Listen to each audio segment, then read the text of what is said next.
WYSIWYG TV Live. What you see is what you get. Raw coverage of real events and unedited conversations with real people so that you can make up your own mind. We're about to go live. Details are in the stream. Please hit that like button, it helps the algorithm, and share the link with your friends. Join us in the studio green room at chat.votermeetups.com. If you want to see more, hit subscribe and remember YouTube's bell icon.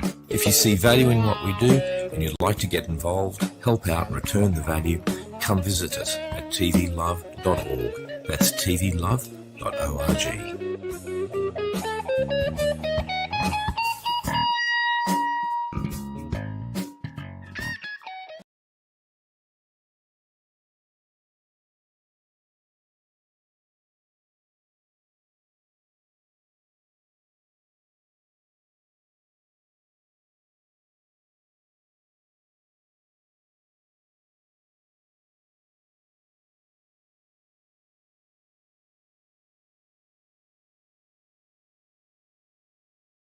Thank you.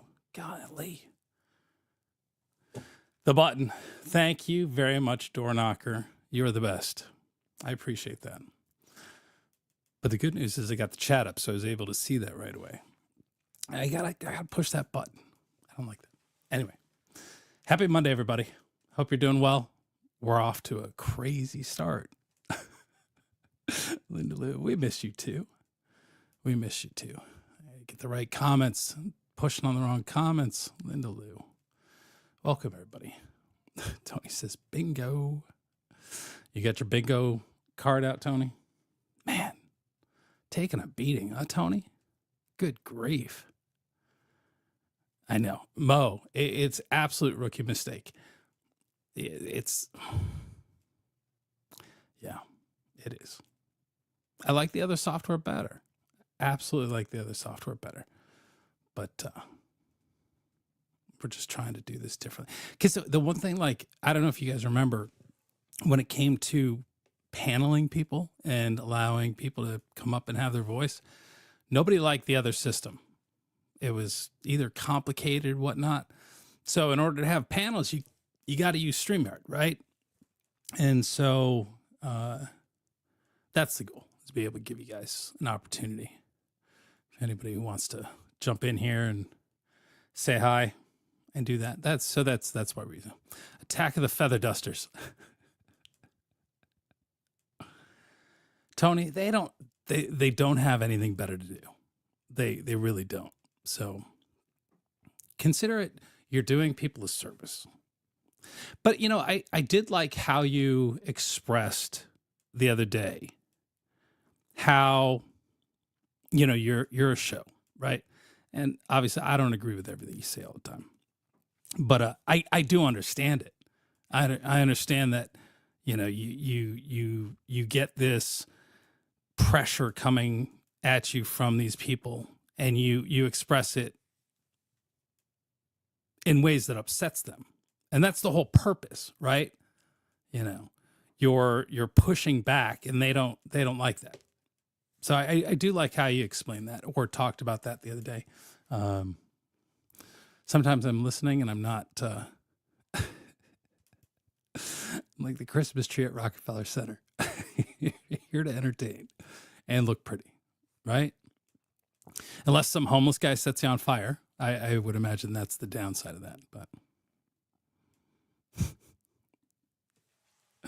anyway.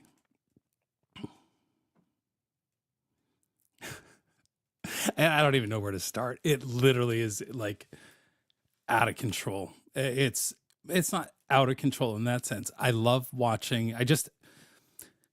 So as we were starting up, I was listening to Trump from the Oval Office talking about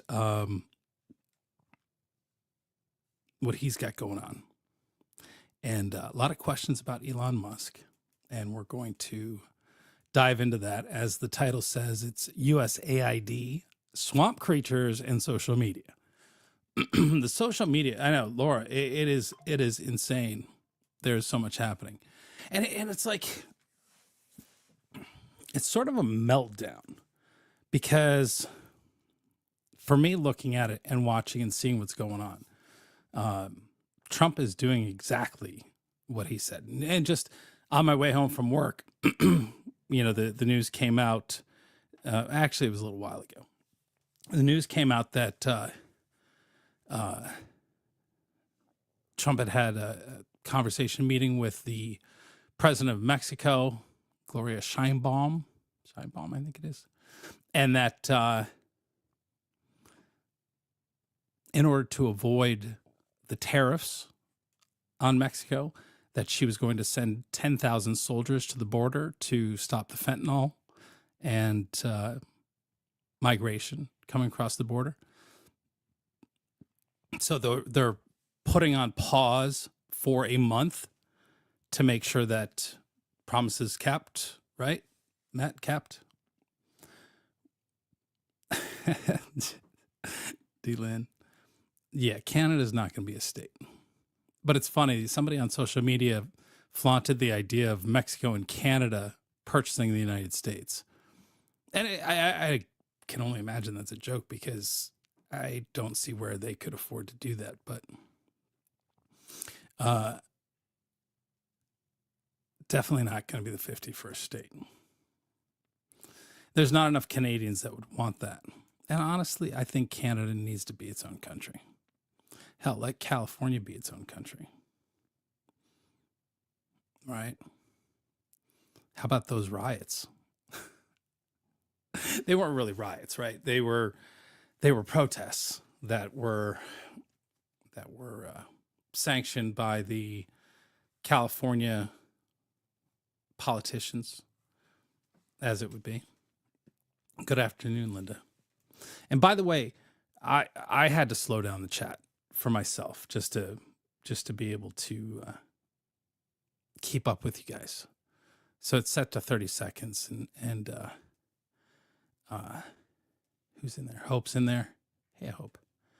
And Door Knocker. So, you know, you guys can adjust that as you see fit.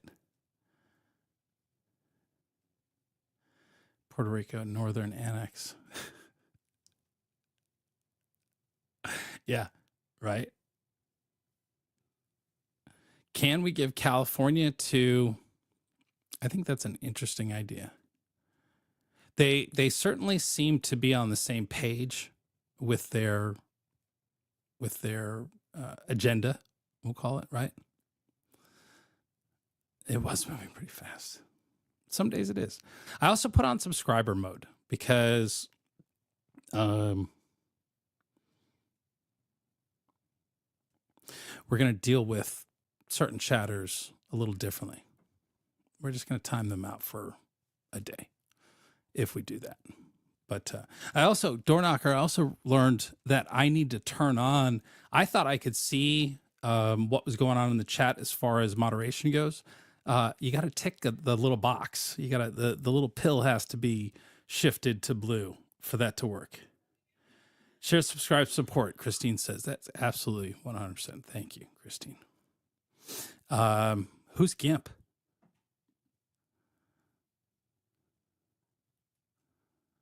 Who's GIMP? And what happened to GIMP?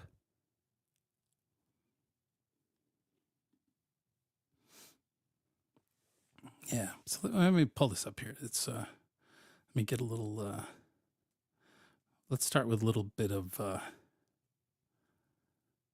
X, because I think X has been just all over the place. Like, there has been some absolutely brutal takedowns of those Democrats who are fighting tooth and nail for USAID, which isn't gone. That's the thing that throws me off. Oh, he was from Discord. He passed. Oh, I'm just now learning about this. What's going on, Troy? Welcome. He says, rest in peace, Gimp. I should know who that is. I don't, off the top of my head. I'm sorry. Hopefully Gimp had a good life.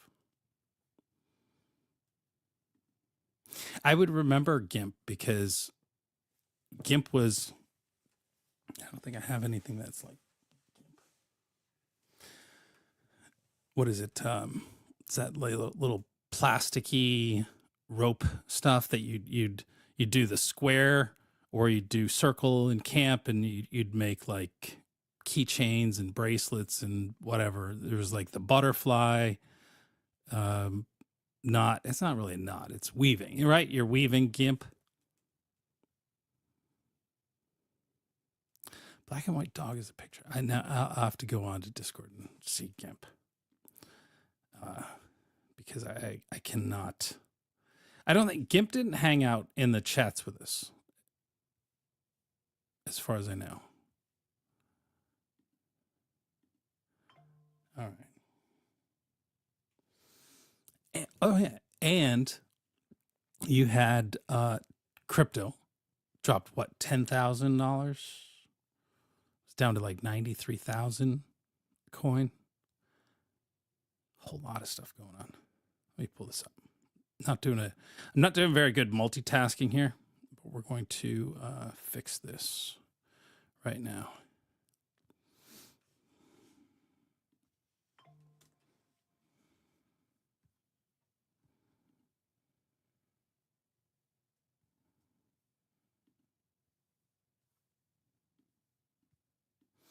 And I did something again because I don't know what it is. What it is about. Oh, there's a new one. Oh no. Oh, I see. I have to add that to stage. There's something going on with my screen in Mac OS that it goes to like this full screen mode. Now I can't figure out how to get it. Oh, there it goes. Oh, it got really tiny. Like that. Good fun. Make it look pretty. I figured out how to get rid of all my stuff on the screen, share my screen, and get a little background back there, just so we can have some fun. So this is, I don't know how many of you are watchers of X, formerly known as Twitter, right? But you've got up here at the top something that's interesting. This is the For You. So this is the algorithm. The algorithm based on the things that you look at and see, that it builds this feed so that you can see things that it thinks you're interested in, right? But then you've got, the people you're following, and then who you subscribe to. And then I have some accounts that I do not follow, but I put into folders. And so that's what these are here. Battle for Portland. Everybody remembers Battle for Portland, right? But anyway, so it's kind of interesting. Like, I feel like I get a mix of left and right political views in my For You. If you only follow and click on conservative or left wing, that's all you're really going to get. You might get something spackled in there that gets caught up. Dead Ant, what's going on? Good afternoon. Hopefully you're staying out of trouble. I like the trouble you get into. So this is my feed, unfiltered. You guys are seeing it, and I've got some things saved, but you got today's news on there. Mexico deploys troops to the border. Tariffs pause for a month. It's a good thing, I think, right? Canada said, okay, we're really mad. We're going to turn around and give you more tariffs on the products that we already over tariff you for, and have this trade imbalance already. And they're also tearing up the contracts with Starlink. Apparently 100 million users, I thought was interesting. And as Scott Adams points out, they're taking the internet away from their people because they're upset with the US. All right. Dedant says, Wizard, I hope you can interview with DOS. We had a big win with DMCA for those abusing the copyright takedowns. Interesting. DOS, fun note. A while back, several years ago now, there was a woman who was a left-wing journalist who covered the protests. She almost lost her channel for constantly copywriting. And the only reason we know about this is because she posted it on social media that YouTube was threatening to take away her channel because of this abuse that she was doing with copyright and, you know, fair use. It's definitely a problem. And at some point, YouTube sees all of these claims and the ones that get reversed. And at some point, they go after the abuser of that, right? So that's not unusual. Pardon me. I get very dry very quickly talking to you. I spend most of the day by myself not talking. Actually, I talk to myself in the truck. But yeah, no, it's sort of interesting. But you know, you get some ads in there. This is an ad, obviously. And let me see if I can make this. Michael Steele. See, the funny thing is about social media is half the time I really don't know who these people are. Oh, this guy, I've seen him before. He's an interesting character. Former RNC chairman, former lieutenant governor, Maryland. Yeah. Let's see. I think I did this in a way that I could. Did I scroll over the top? Oh, that's what I wanted to do. I thought I had to click on it in order to see it. So it's interesting to see what these Democrats say, and I've got some clips we'll play audio-wise from the Democrats, the DMV Democrats, the DC, Maryland, Virginia, what they call the DMV, which doesn't make any sense because the DMV is the Department of Motor Vehicles, but they refer to it as the DMV, being the tri-state area that surrounds DC, right? And all these DMV politicians showed up to give a press conference, and it's something, man. They really like. I'm still trying to figure out, and hopefully, as a group here, maybe we can figure out what it all means, because, you know, I try to understand both sides of the argument, but this USAID. Let me pull that up. Let me see if I can find their website. You'd think that searching USAID, OIG, there it is there. But look at all the other stuff that came up first. I guess that this is mostly because I don't think that's the first result, but pretty close. It's going to open.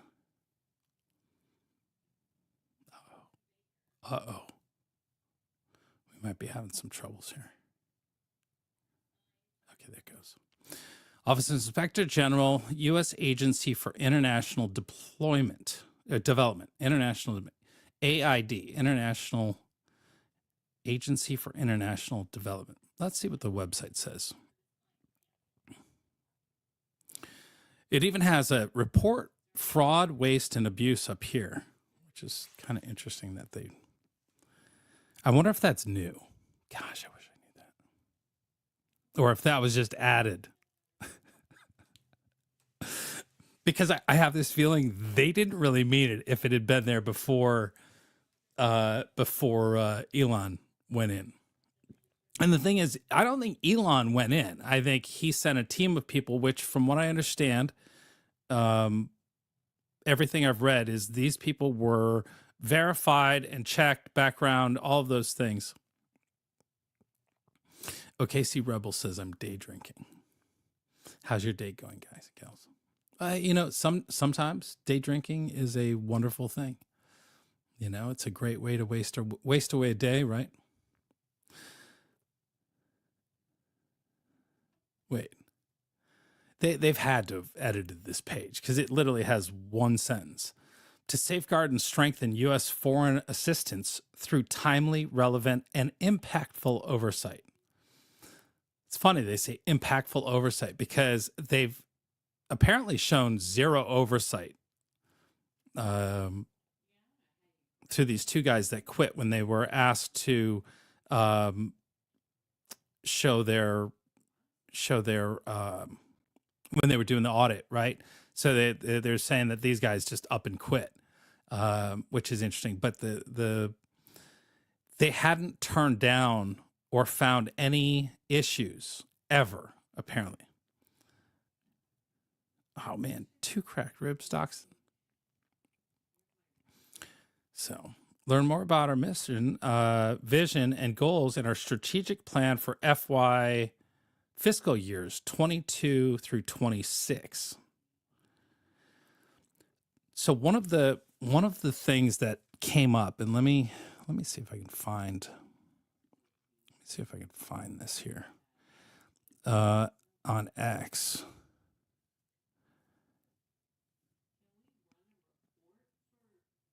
Because there's been, oh, I'm glad I didn't show you this because they doxed all the engineers.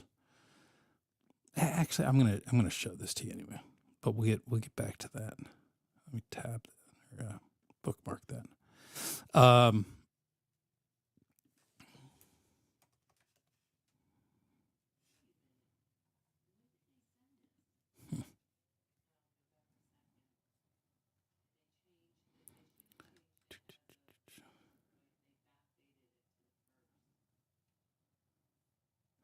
Here, let me pull this up. Let me see what I'm looking at. Okay, so this is Elon Musk's X account, where they've been talking about, and he's been tweeting up a storm. But ALX, he's a let's see, news reporter. Let's see what his bio says. I know he works with American supremacist. He works with shoot, I can't think of his name. He's a producer of a news program, right? It says 18F, the far left government-wide computer office that was recently taken over by allies of Elon Musk, is also the same agency that built Elizabeth Warren's Direct File tax program. Direct File puts the government in charge of preparing people's tax returns for them. Shortly after that report, as directed by the Treasury Department, the IRS assembled a team of tax experts, technologists, engineers, strategists from across government to build the Direct File system. The IRS worked closely with the U.S. Digital Service and the General Services Administration's Technology Office, 18F, to build and test Direct File.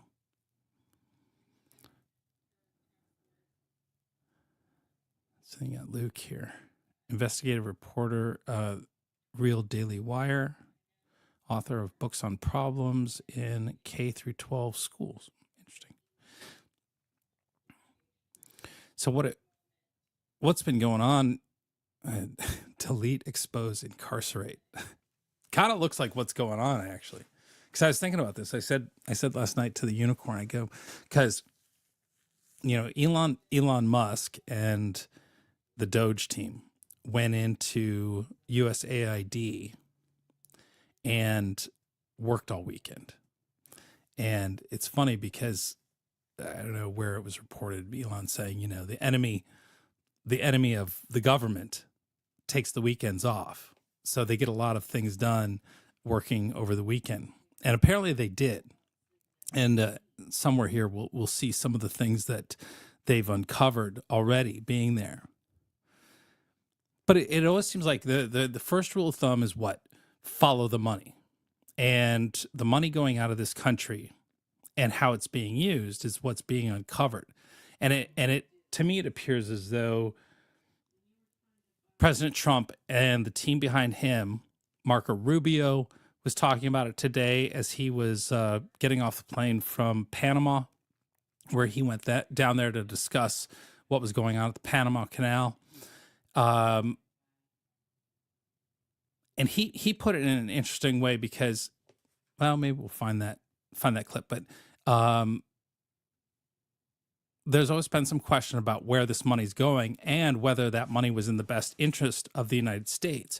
And that is how U.S. taxpayer money is supposed to be used, not for things that go against the American people, right? It's not up to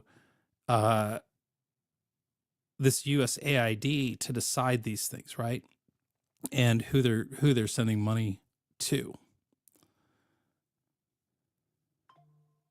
Let's see what this is here. What are administrative judges? How might you encounter them? If you're regulated like Marty Hahn, for example, the magician, and you are prosecuted by the agency, many of them have the opportunity, rather than to bring their charges against you in court, oh, this is they can bring them before their own employees, okay? For civil matters. You know, if they want just money from you, just money, right? Or to close your business or to take away your license, right? Your livelihood. Who is this guy? Anybody know? They call themselves administrative law judges. Oh, he's the judge. We used to call them hearing officers. Yeah. But now they sorry, we got off where we were at here. Sorry, we got back. That was somebody's comment to that whole thing. Away from where we were headed, right? Always some of my favorite stuff. Because arguably, I think this is absolutely 100% true. Every corrupt politician is upset about dismantling USAID. Who is upset, right? Well, mostly Democrats. I have not seen any Republicans come out and say that what's being found at USAID is wrong. Trying to get to, he's been very busy. Here's one of the clips. This is Ilhan Omar from earlier today. About Trump, it is really, really a sad day in America. We are witnessing a constitutional crisis. We talked about Trump wanting to be a dictator on day one, and Not here we are. See, again, it's the perpetuation of Democrat hoax. She knows that's not true, right? It's framing. I get what she's doing. Every single Democrat, from Jamie Raskin to her to all of them, they got up there and they said the same thing. They're hammering in this idea that they're trying to push. What the beginning of dictatorship looks like.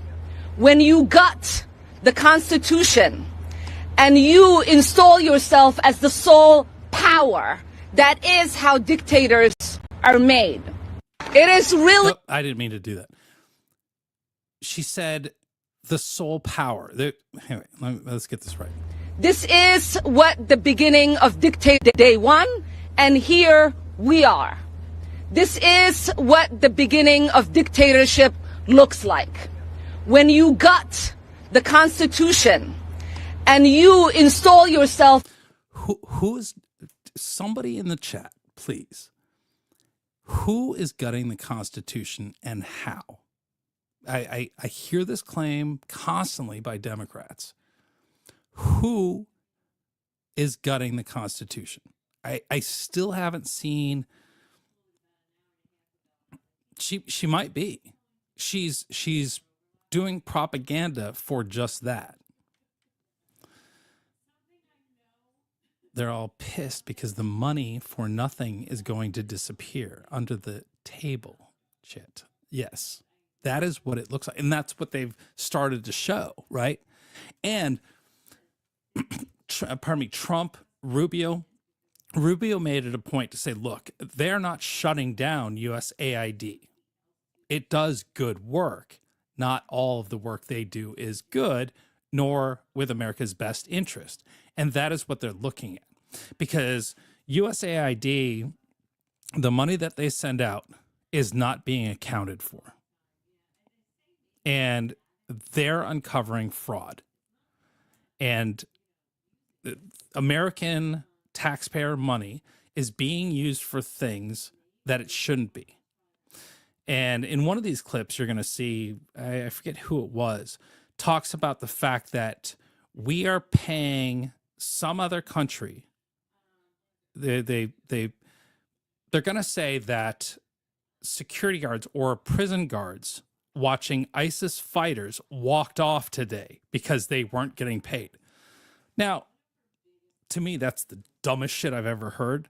Because one, do you think that USAID is sending a little bit of money every month or every week for the paychecks of these people? This stuff all happened yesterday. So if they walked out, they're only walking out because it's some sort of political bullshit. Or he's making a claim that's just not true, right? Because what they're trying to do is build fear in people by saying that the money that is not going out, that is being held back, is somehow, your dad worked for USAID in the 80s and it was corrupt back then.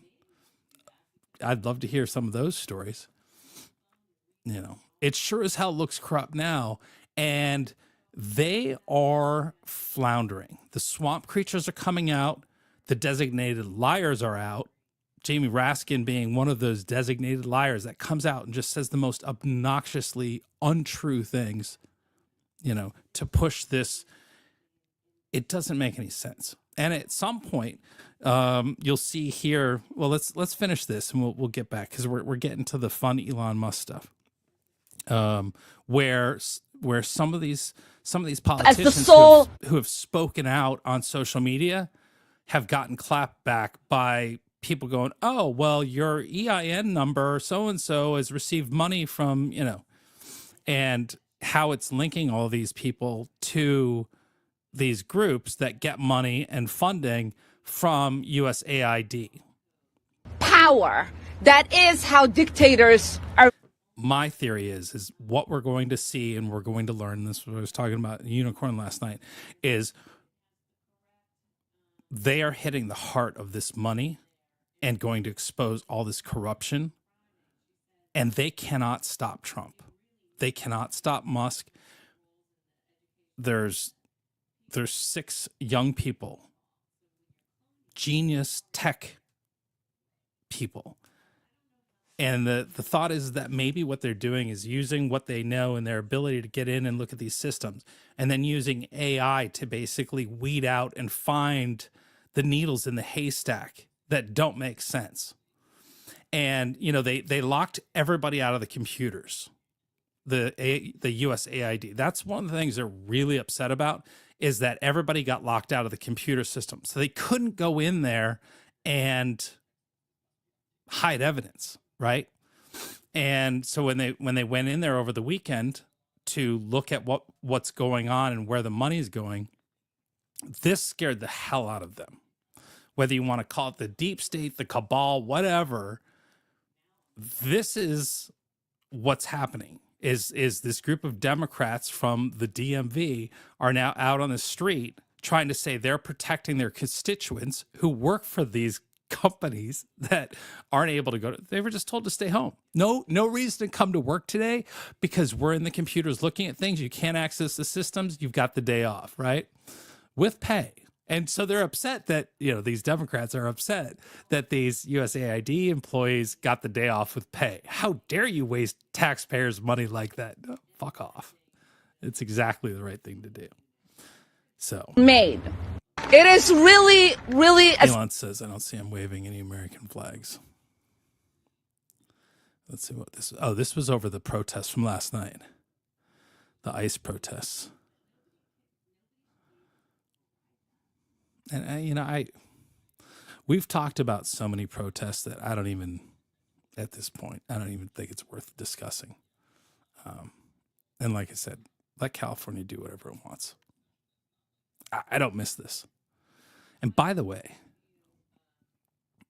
along this part of the 101 freeway, back in 1984 for the Olympics, prior to the Olympics, I think, is when they did all of these community murals. They were amazing. I remember being there in the 80s and 84 during the Olympics. And seeing this is beautiful. And over the years, you see the graffiti over here, you know, it's just been tagged up and all the murals are gone. They just got destroyed. It was really a beautiful, like you're driving on the 101, you're below ground level coming through downtown into Hollywood, and you see these murals, and they were awesome back then. And they've completely just destroyed it. There's nothing left of them. So let's see here. Did I get back? Okay, yeah, so we're back. It's weird looking at it so big because it's there we go. So back Letitia James, there we were there.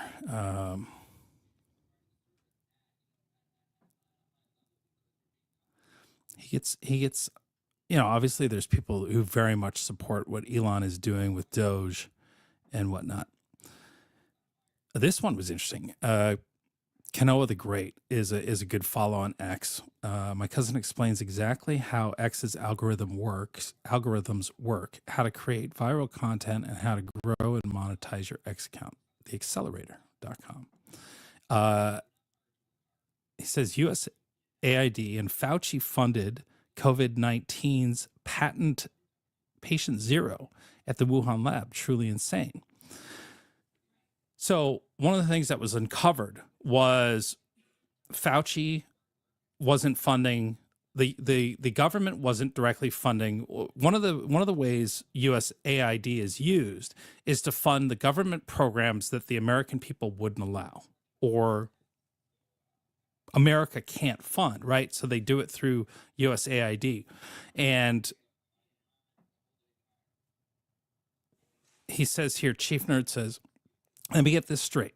Fauci's NIAID and USAID sent over $40 million in taxpayer quote-unquote support to a scientist in Wuhan who was working on, quote, bat coronavirus emergence, end quote, research, who also became patient zero for COVID-19.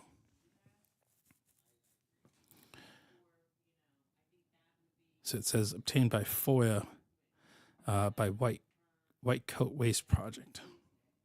So that's the other thing they've been discussing is how the federal government gets money to those illicit groups, right? The things we're not supposed to be doing. Gain of function and that research from Fauci was the biggest sort of expense.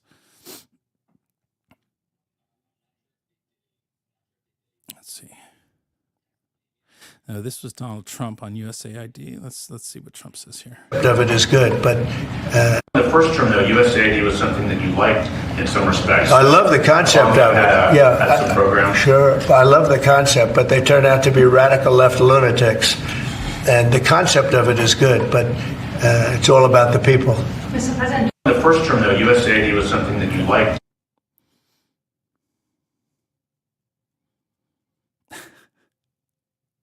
You know, he also like while doing the Doge thing and using X to his 250 million subscribers or followers to, you know, share this information instantly. He's also very much, you know, building X. And so you'll see these posts a lot where he reposts, you know, please get verified in X, which is interesting. I don't know who, let's see who this is. I can't see unless we come out a little bit. Amherst, news, tech, business, counterterrorism, political, PR. Okay. It's the thing, like I can't keep track of who everybody is on X. You can tell, you know, sort of who big accounts are and you stumble across things. You're like, how come I've never seen anything from them before? Ben Habib.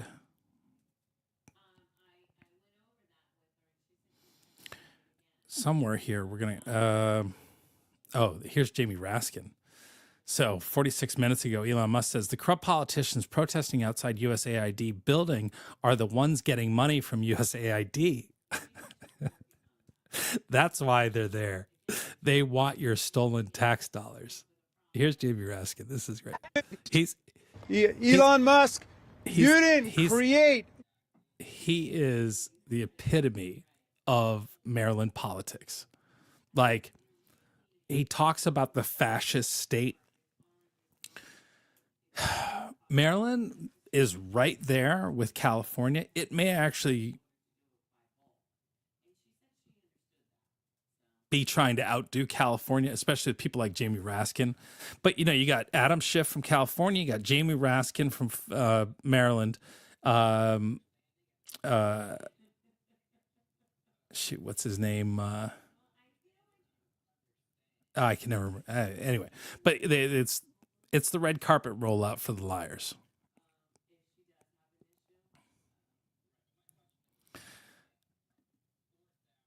ACB. It's going to be over. That's for damn sure. And I think that most true Democrats or left-leaning political people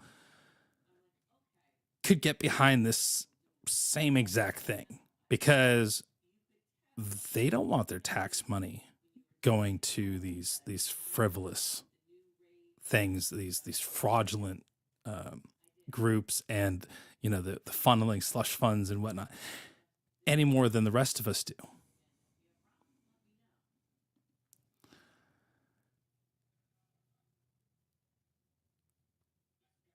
Why are they continued to be voted in? I don't think they're actually continually voted in. Until we can actually, you can't tell one way or another whether an election is clean or not. We don't have policies in place. We don't have functions in place to determine that. And that is my belief as to how California has maintained its Democrat stronghold, how Maryland, because you see pockets of people who would probably vote for a guy like Jamie Raskin, or may just feel like they need to vote Democrat either way. But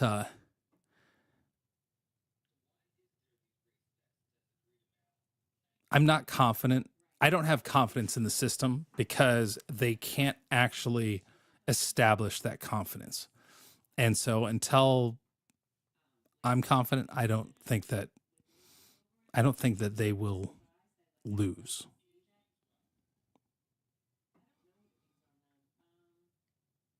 They manage to get who they want and who they need. They keep some of the really far left. There was a guy by the name of Chain. He had the yellow and blue Ukrainian flag as his yard sign. It's a Chain, C-A-I-N-E, Chain. He wanted a $50 an hour minimum wage. And I don't even think this guy was willing to go that far in the nonsense. It was little, like, I went on his webpage and looked at it, and I was just blown away. I'm like, and I was seeing these yard signs popping up in the medians and whatnot. Nobody had one in front of their house. And I'm like, if anybody looked at who this guy was, I don't know how they could possibly vote for that. You would just literally destroy Maryland. Right now, it's hard enough to do anything in Maryland, and you know the red tape of opening business or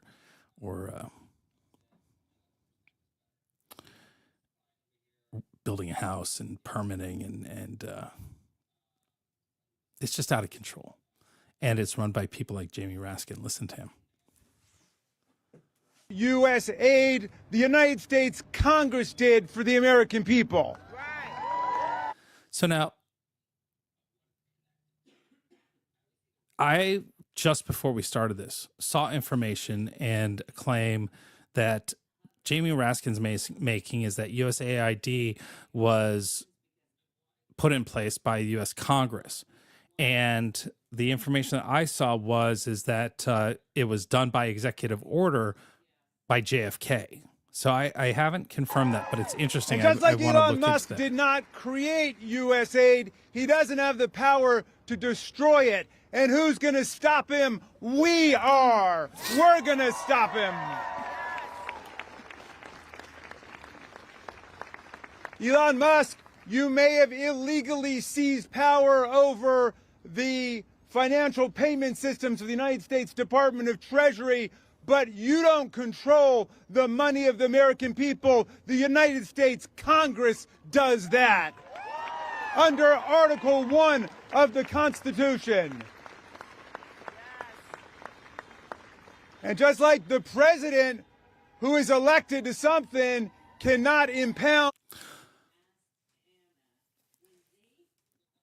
Let's do a 1 or a 2. Put a 1 in the chat if you think Jamie Raskin is smarter than Elon Musk. Put a 2 if you think Elon Musk is smarter than Jamie Raskin.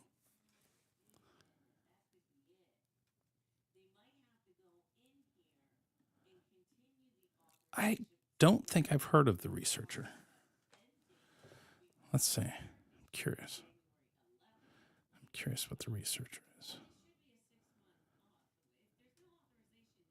It's just called The Researcher.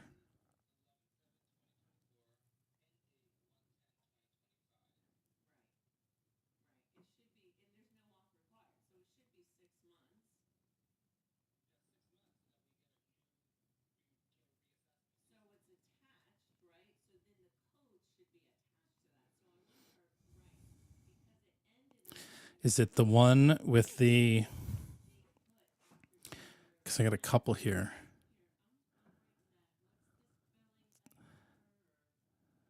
I don't think it's that guy. He has 6 followers. Let's see. This one has 719 followers. That's a good question. I don't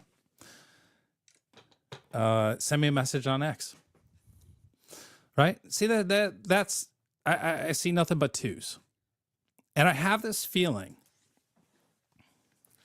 that intelligence wins out because, one,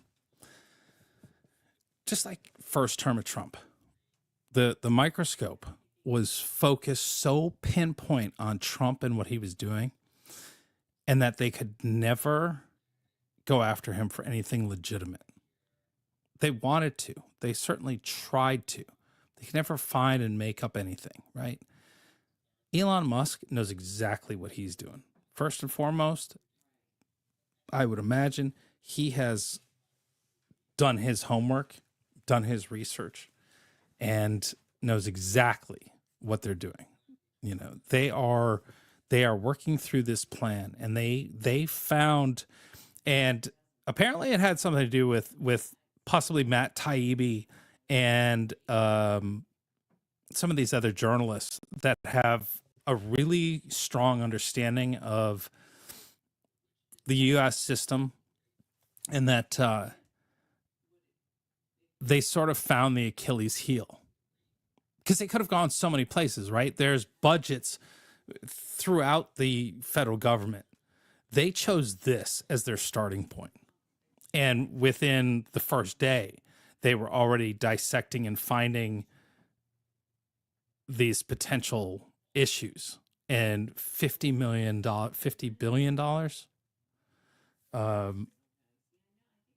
just being wasted, right?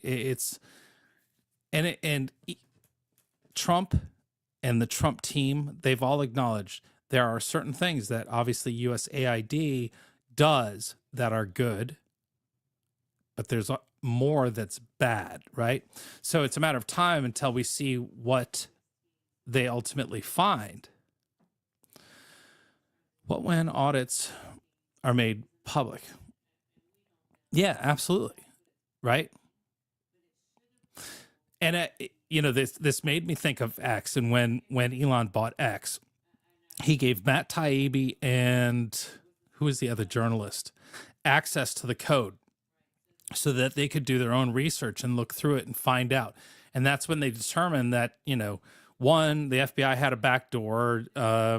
People had the ability to remove posts that shouldn't have. They were hiding and burying certain accounts when they talked about certain things, right? And that was all exposed. And remember, the left went fucking bonkers. They went batshit crazy when these reports came out, and they attacked the journalist, Matt Taibbi. What's the other journalist's name? Why is that slipping my mind? It was Matt Taibbi and I can't think of his name. But, you know, they went after them so hard, but it didn't change the fact of what they uncovered and what they exposed as to what was going on, you know, at Twitter. 2 accounts. Bill the Baker, welcome. How are you? The gang's all Schellenberger, Michael Schellenberger. Thank you very much. You know, these are all incredibly smart people. And I find them to be much smarter and much more trustworthy than the Jamie Raskins. What a photo. Look at that. President Trump signs an executive order calling for the creation of sovereign wealth fund. How many of you know what the sovereign wealth fund is of a nation? That was a fascinating thing. And potentially you as an American can make money from that as well. Sort of bond situation. Another description of these types of payments is, quote, money laundering. Department of Government Efficiency says this morning, 20 consulting contracts, mostly focused on, quote, strategic communication, end quote, and executive coaching, were terminated for immediate savings of $26 million. Executive coaching, strategic communication. Now, raise your hand if those terms sound like just absolute, what he says, money laundering. We've all been, those who've been in business, you know the buzzwords to use. Oh, look at this. 2 hours ago, he got a good one here. Let's see. I'm a big fan of. They didn't even have the function. Here's the interesting one. So apparently, the highest-ranking person in the Treasury, David Lebrick, he resigned rather than comply with DOGE for access to audit where they spent trillions of dollars a year. Trillions of dollars go through the system. And as soon as DOGE said, can we see what's in there? See where the money went? The person in charge quit. Now, I don't know how that could be more damning. Saturday. The only thing that would be more damning is if they've already left the country to a country with no extradition. But let me tell you a universal truth. One of the things we learned in this story, allegedly, is that there was never any audit to money requests that went through the Treasury. They simply said yes to everything. Now, I hope that's not literally true, but it's being reported that they didn't even have the function to check. There was nobody whose job it was to even check. They just said yes. And some of that would include maybe some requests that you wouldn't want them to pay. I like that. Rat says, cash cow is going to the barn for a long needed rest. Good, right? Elon Musk says, oh well, to Ontario cancels $100 million Starlink deal as Trump's 25% tariffs loom. He doesn't care. He literally gives them away, right? He doesn't care. If you haven't used a Starlink, it is outstanding. The technology and what it's able to do and the speed you get out of it. is impressive, without a doubt. And I used one of the first generation Starlinks. That's what we took with us to North Carolina. And you throw it out on the ground, you open up your phone, you turn it in just the right way, it guides you in, right? Clear sky. Phenomenal, absolutely phenomenal system. And you can power it off a tiny 12-volt battery for hours. And that's not even their state-of-the-art equipment. So it is really impressive. And Canada, Ontario, that's close to where I grew up, going across the border into Windsor, part of the Ontario province, right?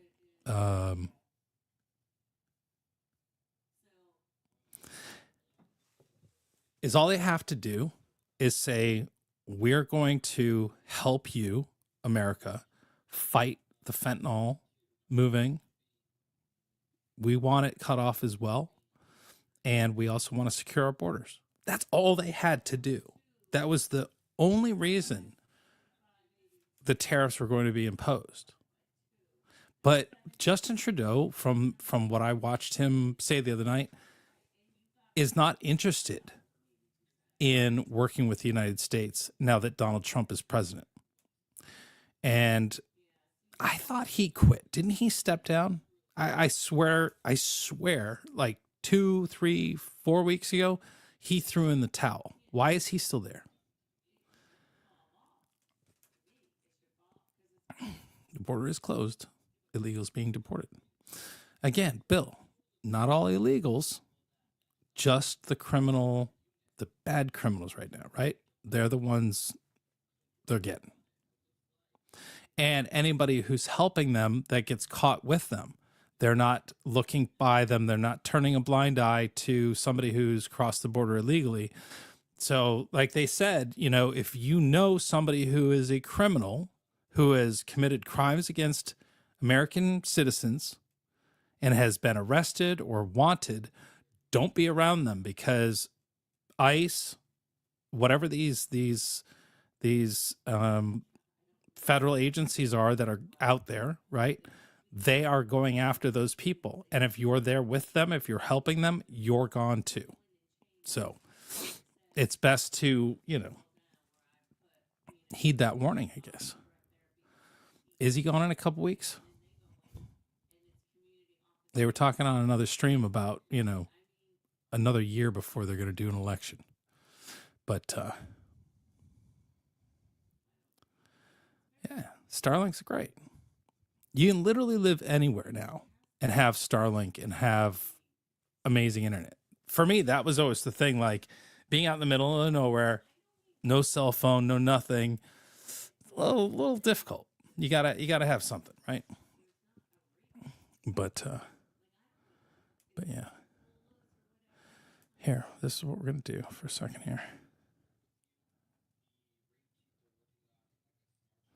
Oh, that's weird. Okay. That's a whole different.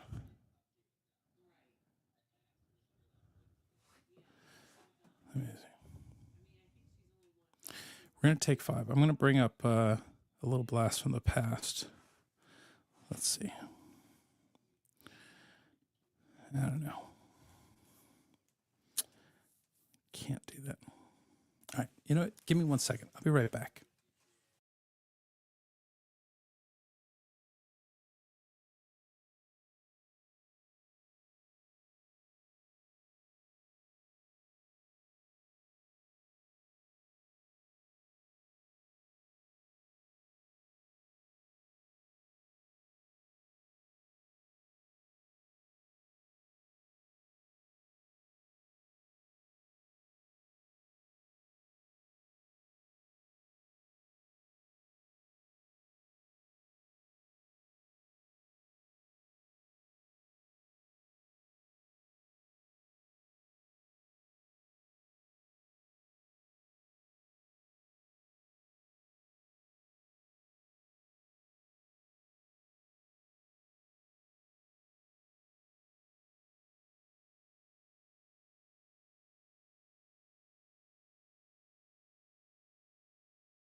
I just went by.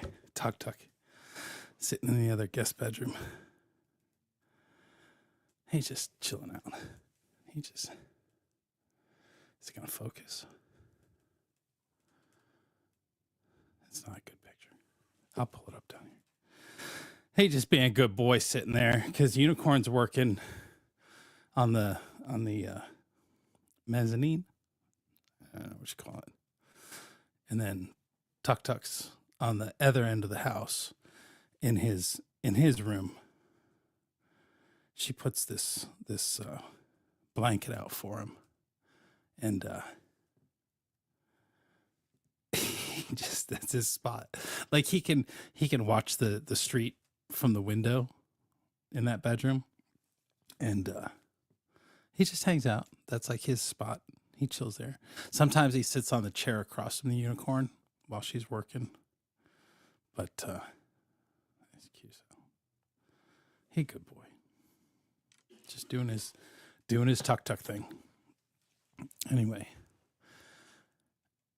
Good Vibe says, get Brian Brazzi to come on panel. Do you follow Brian on Facebook? He's been doing some biking and some interesting things, but still sort of the activist, it looks like.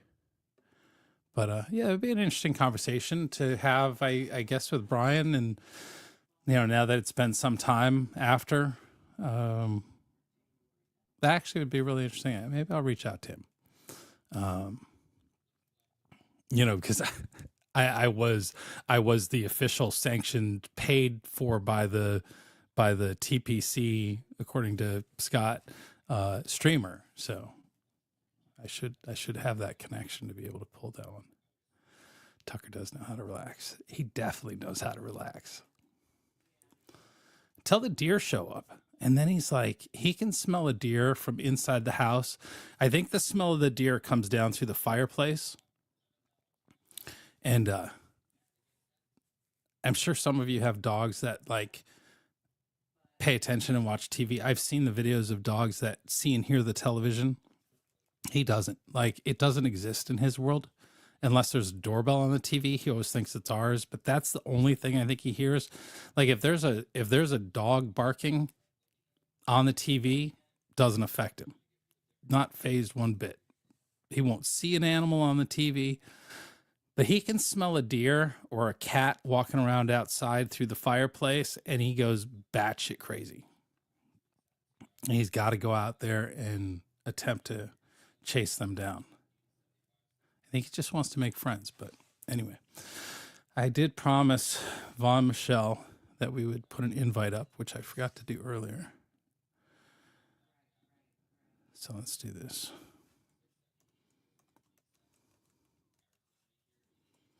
Let's do this.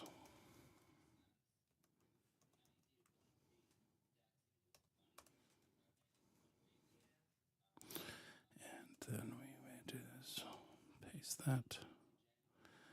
All right, and we'll pin that up there. Maybe. Pin message. There we go. All right. And no pressure, Vaughn. You're more than welcome to join or not. It's up to you. Already. Already we got Vaughn Michelle. Hey, what's up? How are you? Let me talk to me for a minute. Let me work on your audio. Okay. I don't know if you can still hear it. Yeah, you don't use a headset, so we gotta. And I'm making coffee, so that might make some noise. I'm sorry. That's right. We're gonna crank you up as much as we can here. Okay. Oh, this is water on my throat. That's okay. Would you like to introduce yourself for those who don't know who you are? Just a nobody that started streaming. I've had an account since 2009. This one says 2010. I don't know what happened. I think I changed my email, but I've never really done anything until the whole Scott stuff. started, because I didn't, he needed, he always does his call for action, but have people come and stream for him. Right. So I got sucked into it that way. And, it went from one direction to yet an entirely different direction. So here we all are. Right. Would you agree you and I have not necessarily always gotten along? Yes, we haven't. I mean, I followed you. Right. That was going to be my next point. I've been over. Right. Yeah. You had said that you had been following me, and I know you had been following me through the beginning of the TPC, and then at some point something went wrong. Yeah, Scott. Yeah. I was definitely cult of Scottology. Yeah, I definitely got sucked into that vibe, that vortex. So once Scott left the TPC, that's when you started following him and were like, oh, I don't like these people who are traveling by truck and car and anything else protesting. Willow, stop it. I followed you guys and Oreo from like the Priots, the whatever Summer of Love stuff. Mm-hmm. And I followed the Canadian convoy stuff from Andy. And then you guys, I knew you were going to pick up the American leg of that. And I wasn't really sold on the American side of this convoy because I figured, and I talked to a lot of people. I've always been one who I talk to all types of people. And the consensus with the people I talked to, both like left, right, whatever, everybody in between was, what do you mean freedom? Like, what freedoms are we losing? So they didn't get the concept, which I didn't think they would, for a convoy for freedom. Well, because they disagreed with it, I think, is pretty much the reason. Like they couldn't understand why, because they wholeheartedly disagreed with the idea that, forcing somebody by insisting that in order for them to have a job, they had to do something that they didn't want to do. Right. And right. I'm a free spirit. I'm going to do what Vonnie wants to do. I don't care. And I was like, this is bullshit. I never believed in mandates, whether it be for, any country or any person. I mean, I think if you don't want to get a jab, for myself, I cannot get any more vaccines, because when I got hit by the car years back, they did the bone scan and my arms lit up and they thought I had bone cancer. So I not only just was trying to, cope with this trauma that just happened, I was thrown into yet another series of trauma. And here, the one orthopedic guy said, Vaughn, are you getting shots a lot? What do you mean shots? Like vaccines? He goes, yeah, I just got the flu shot. He goes, please stop. I'm like, what are you talking about? And he said, there are some people in the population who cannot take shots of vaccines. Like me, my arms have these two masses on them from the jabs. Like it builds up. So it doesn't really do whatever it's supposed to do. So I'm like, well, I knew I was not able, back in 2011, I wasn't allowed to get any more shots. Didn't matter what kind. They don't work on me. So I'm like, why would I do this? And why are you telling me I have to do it when I clearly can't? And then I saw how they were, the powers that be were like, well, you still have to get it, or we're going to make it so you can't do this or you can't do that, blah, blah. I'm like, no. So that's why I got sucked into all of this. And I thought it was beautiful what was happening in Canada. I really did. I was like, yay, freedom, right? But I'm like, yeah, when it came to America, nobody really, they were all lined up. They couldn't get jabbed enough. And I'm like, what the heck are you doing? Yeah. And especially my family, I'm like, you saw what I went through. That some people can't take this. You don't even know what's in this. It's experimental. I wasn't happy with Trump. And when you had said like last week or something about how you didn't think I was a Trump fan, I was. The only things that I did not like is that he went and pushed this jab. I'm like, what are you doing? You're out there hawking this like a whore for the pharmaceutical industry. That made me mad. I'm like, dude, you have a population that really follows you and they're doing this because you think it's okay. And I didn't. So I'm like, no, I think you shouldn't be pushing this shit. You should wait and see. Do a wait and see approach. And I was mad. And I sort of agree with you a little bit on that. Where I disagree, and I think because I've heard a lot of people say that, the thing that I think Trump was really proud of was the ability to cut through the red tape and get the pharmaceutical manufacturers, the, you know, whoever was going to try to fix this problem that we had at the time, to give them the opportunity untethered to be able to rush it through. Right. Right. And that was what I think he boasted about a lot. Yeah. But I also don't think that he was never somebody who said, you have to take this. No, but he did use his influence to kind of push it. That's the thing. Sure. Because he thought it was safe too. Right. Right. Yeah. No, I see. Believe me, I understand that. This is me flip-flopping. No. I get it. Okay. But It's just not, like I don't like the term flip-flopping, Vaughn. I think I'm always accused of it. Right. Time changes, right? Perspectives change. You see something different. You go, okay, you know, it's for me, that's how I see, you know, people like Elon, who is a Democrat, and, you know, these billionaires who believed in the hoaxes that in one way got red pilled into realizing, wait, you know, I've been lied to, right? Right. And so it's a change of perspective. It's not flip-flopping necessarily. No, I agree. Right? But it's just, you know, and even now, okay, I am one of those people that I believe in mass deportation of criminals. I want the criminals and the freeloaders gone. I don't, and then why does it have to be just Mexico? Sorry, but, you know, there's Philippines. Yeah, exactly. Everybody there. And South Korea, you know, they're going after anybody who's in this country illegally. Yeah. Extended visas or outlasted their visas, overstayed their visas. Any criminal who has gone through the criminal system, the court systems, right? In jail, they're getting deported first. And it doesn't mean it's just people from Mexico. It's, you know. Right. But you know, that's where people come from, right? Right. And they think it's such a Mexican thing. I'm like, wait a minute, hold up. I really, and this is where, like, I know Trump is all about business. And that's part of why I admire him. I wanted a business person in office who looked at this as a corporation, right?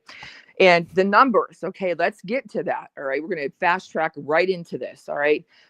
As far as the immigrants that we have, all right, like I said, I'm for getting rid of all the bad, all right? You need to have people vetted. We've got to do that. We do have to update our immigration policy.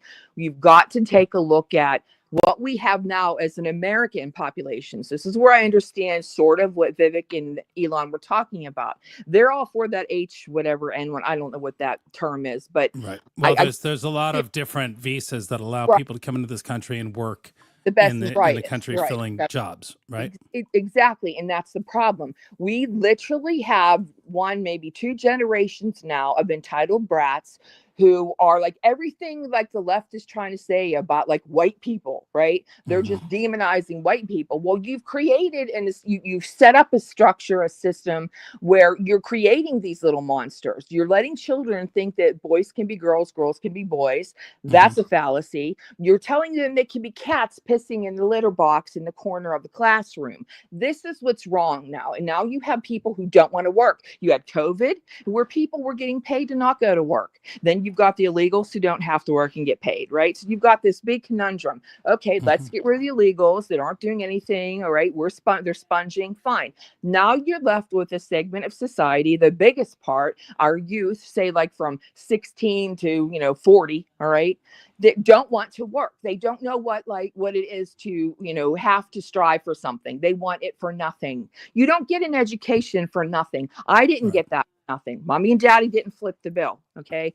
And I worked from 14, actually. I scrubbed apartments. My grandmother was a landlord. I scrubbed the apartments. I did hallways. I worked for them. I got a job at Orange Julius. I got a job at Long John Silver's. I had like 3-4 jobs at one time. These kids today don't get what that means. So they're not working. They're so offended, so easily hurt over everything. I mean, you and I are the same age. We're the last of Gen X. Kelly Mano on X is fantastic, and on Instagram, she loves to put the memes out there about how we're the last generation to be like tough. We were outside playing until the lights went out. You know what I mean? It was like a different time. And now these kids are looking at their phones, looking at social media, and it's extremely, it's an unstable environment. And now you've got these people that did do the jobs that these kids didn't want to work. These kids should be working at McDonald's and Burger King, right? And you've got these fast food workers that are illegal because they're willing to work. At the same time, I'm also against the people who own those businesses who are not giving a fair wage. They're hiring illegals because they can pay them next to nothing. I hate exploitation. I always did. So it's like, you're going to have a problem now. And it's also illegal for employers to hire somebody who is not allowed to work in the country, right? But they do it. They've been getting they do it, right? They've been getting away with it. The previous administrations, you know, they've been allowed to do it. So now you're going to have a mass exodus, and yet you're going to still have a lot of problems because there's jobs that need done. Housing, you need to know how to build a house. You have to know how to maintain a house. You have to know how to dig ditches. Like, there's a lot of important jobs that, I'm sorry, but we raised our kids to think that it's better to be a football star or a P. Diddy guy, you know, somebody like that. Like, let's celebrate the celebrities and screw normal people. And you're going to pay for that now. So here we are. Right. And we're out there watching Scott, for Christ's sake. Like, this is entertainment. Come on, guys. We can do better. WYSI, get back to Hollywood. Let's make some movies. Let's do some good stuff. Well, they're going to make movies outside of Hollywood. Hollywood is dead. Pedos. No more pedos, too, by the way. Let's enough of that. Texas is working on it, and you know, you've got some of the old celebrities, what is it, Matthew McConaughey and those guys. They're working on building a studio in Texas. Yeah, you know, Texas has always been a place for television and movies, but they're looking to do something bigger. You know, Hollywood is in trouble. The film crews are in trouble, and I don't see it ever going back to what it was. People don't watch movies the way they used to. No. Production is changing, and they're going to have to figure out how to change it. Who was it I was just listening to? They were talking about the fact that now they make movies in 28 days, right? Yeah. And that is tough. I've been on those movies, and it something suffers. Yes. Whether it's the people having to suffer for the long hours, and short turnaround times, the quality of the work isn't there, because it's rushed. You have to make decisions as to which shots you're gonna, do the right way, which shots you're gonna have to, make faster because they don't have that time anymore, and everything can be refined, right? That's okay, but the old school filmmaking, the epic motion pictures are a thing of the past. I don't think we'll ever see movies like that ever again. Remember that when my godmother, I told you about Gail, she worked in Hollywood, and she was a set decorator and an art director, all that stuff. Her husband was a producer, so blah blah. They left when they had their son. They went to Asheville, of all places, and I would go. And Pittsburgh at the time, like back in the 80s, had a lot of great movies. Like, this area had a lot of like Sophie's Choice. She worked on that. She worked on how many different like TV series or TV movies, right? Like Valerie Bernelli, a lot of her stuff. And I would go with her on set. And it was like funny because it's like everybody had to hurry up and wait, like you had to be ready. And then there would be something that went awry, and then you'd have to wait, so they like lived in, Dave Haddad owned all the Haddads have the trucks, the trailers, the movie stars. And I've used those Haddad trucks. Yeah. Movies I've done in Georgia and whatnot. Yeah. Right down the street. They kind of own the East Coast. Yeah, their place is right down the street from where I grew up, right? So, and my dad was friendly with them, but they were, so I mean, that's why I kind of, I understood Hollywood as well, but I understood like outside of Hollywood when they were filming on location, that kind of shit. Right. But I knew a lot from Gail, and I was like, man, this is not what I thought as a kid. Oh, everybody wants to be a star. Which, by the way, Vaughn, I don't know if you know, that's the Charlie Chaplin effect. What? The shooting away from the studio, getting on location. Yeah. That was his fault because he created what is now CAA and the agent system, and got all the actors away from the studios. Yeah. Gave them their independence, and that's when they were, basically they were like, oh, we don't need the studios now. We can make movies on location, and that's what they started doing. And so, Chaplin effect. That's pretty cool. Yeah, it's bizarre. It's an interesting like Hollywood thing that most people aren't aware of. Yeah. That's pretty neat. But I just thought it was the film differently, but they're, you know, on location. But yeah, I don't know. But yeah, well, so yeah. Hollywood. Now you're smart. I think you were smart to leave it too. I mean, I do for what it was. And now you're finding more and more. I didn't necessarily leave it, Vaughn. I Yeah. couldn't get a job because I didn't get vaccinated. Right. Yeah, that's true. Right. Yeah. I was forced to make that decision. Mm-hmm. Right.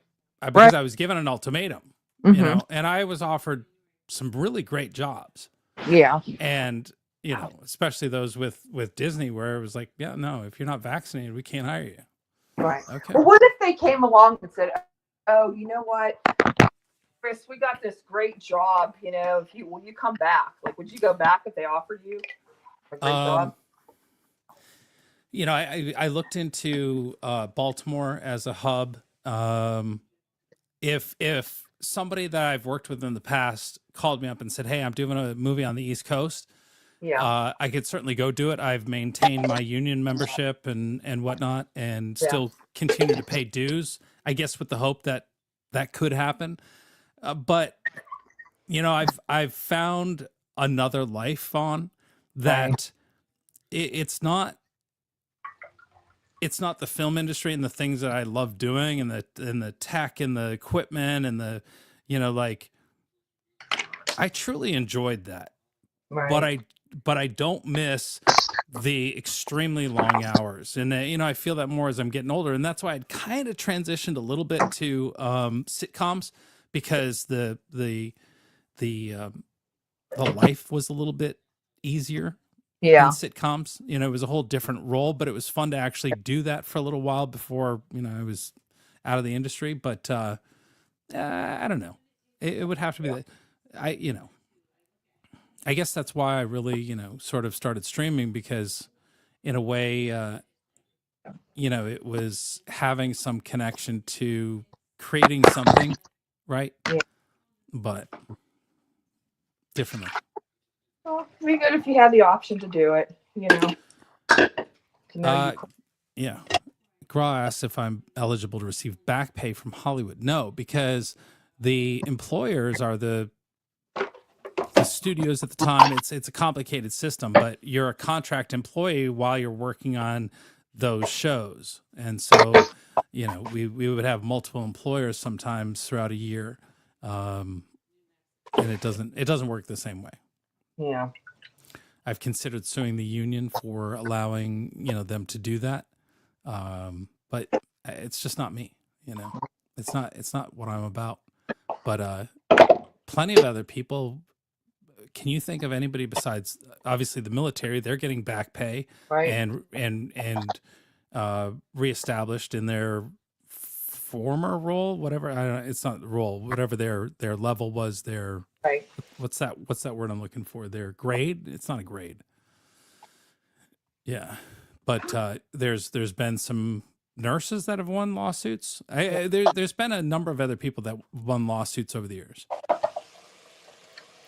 Yeah, what they since all did of that happened. the healthcare field was horrible. You know, a lot of doctors that didn't even agree with this. My doctor's one of them. He doesn't. You know, he's forced to do shit, and he's been sick and miserable ever since. And he finally said, because he's like close to retiring, he's like, "I'm not doing any more of these shots. I'm not doing it. I'm tired of getting sick. I'm tired of it." So he stopped getting the shots. And the one partner, you know, in their practice, I fought with him because Mom never got the shot. I never got the shot. And we both got COVID. And with her, the only problem she had was she just needed oxygen. So she was in the hospital for just a couple days. And when we had to go for our checkup, the one doctor was like such a dick. He goes, and he looks at me and he's like, "You didn't have her get her shot." And I'm like, "No, she's alive." You know, like Right. he did. And he's like really like, he's military, former military, right? He's one of those guys that everything's like, you know, you do everything that you're told to do type of shit. So we didn't hit it off. I mean, yeah, I did tell him to go fuck himself, but whatever. Just like, you're not going to try to guilt me over something where my mother's alive and my uncle almost died. My aunt is dead. So I'm not going to listen to shit. You know, I don't care, dude. My mom. We've learned a lot since then. Yes. Yeah. It was interesting in the last, I think it was in the last week that the CIA acknowledged the fact that the virus came from the lab, not from the wet market. Right. And I wonder how many, like, because we look back and we see the news media, everybody pushing back against this idea that it came from the lab, which was right next door to the wet market. Yeah. And we're all told, oh no, that's not where it came. That's not where it, like they knew where it came from. They didn't know where it came from. They also had zero reporting, or, they weren't doing their work to figure these things out. And they just wanted to call Trump a liar. And it turns out he was right all along. Well, hopefully this time around, we're not going to run into all of that, you're a conspiracy theorist because it's already begun. Yeah. Hopefully they don't, like they started the minute he was the inauguration before that, right? I know. But I mean, more people have woken up to this shit. People who used to be those people who believed everything are not realizing it. So that's what I'm saying. Yes. I don't think you're going to have the clapback this time around as long as you did before, because it's I still have people that I grew up with that believe in Joe Biden, so okay, okay. And that Trump's the worst thing since sliced bread. Well, sliced bread's good for some, I guess, but they just hate him no matter what. And I have a girlfriend that said to me, years back, we got into it over the insurrectionist bullshit, because I'm like, you're like trying to say that Mom and I are insurrectionists, and bitch, we're not, right? So got into it. But anyway, she's like, no matter what, I don't care if Trump cures cancer. I just hate him and his whore wife. Right. And I was like, whoa, whoa. Now you're finding out like all this shit now about the Obamas and, the Bidens. I mean, you think that's beautiful? I'm sorry, but no, it was just, it wasn't good. But she still wishes me a Merry Christmas and a happy birthday. I'm like, thanks. I'm not an insurrectionist, so go fuck yourself. Well, that's a bit of a win. There's so many that have, even like the Unicorn didn't like the press conference about the collision with the helicopter and the commercial flight. What did she like about it? That he just kept carrying on. I'm like, we disagreed on what was being said and the point that was being hammered. But yeah.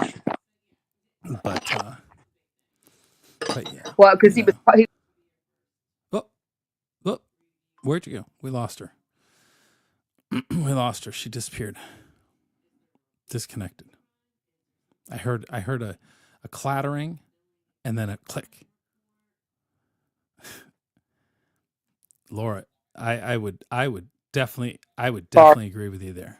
It looks intentional to me too. Oh, welcome back, Vaughn. Welcome. Yeah, back. Sorry about that. Yeah. I hands up. I mean, you have to wonder. Honestly, you do have to wonder. You look at what happened, and then 2 days later, another one, and then Houston had the two have nothing to do with each other, right? No, but it does make you wonder what the hell is going on. It's easy to find conspiracy theories, though. Oh God, yeah.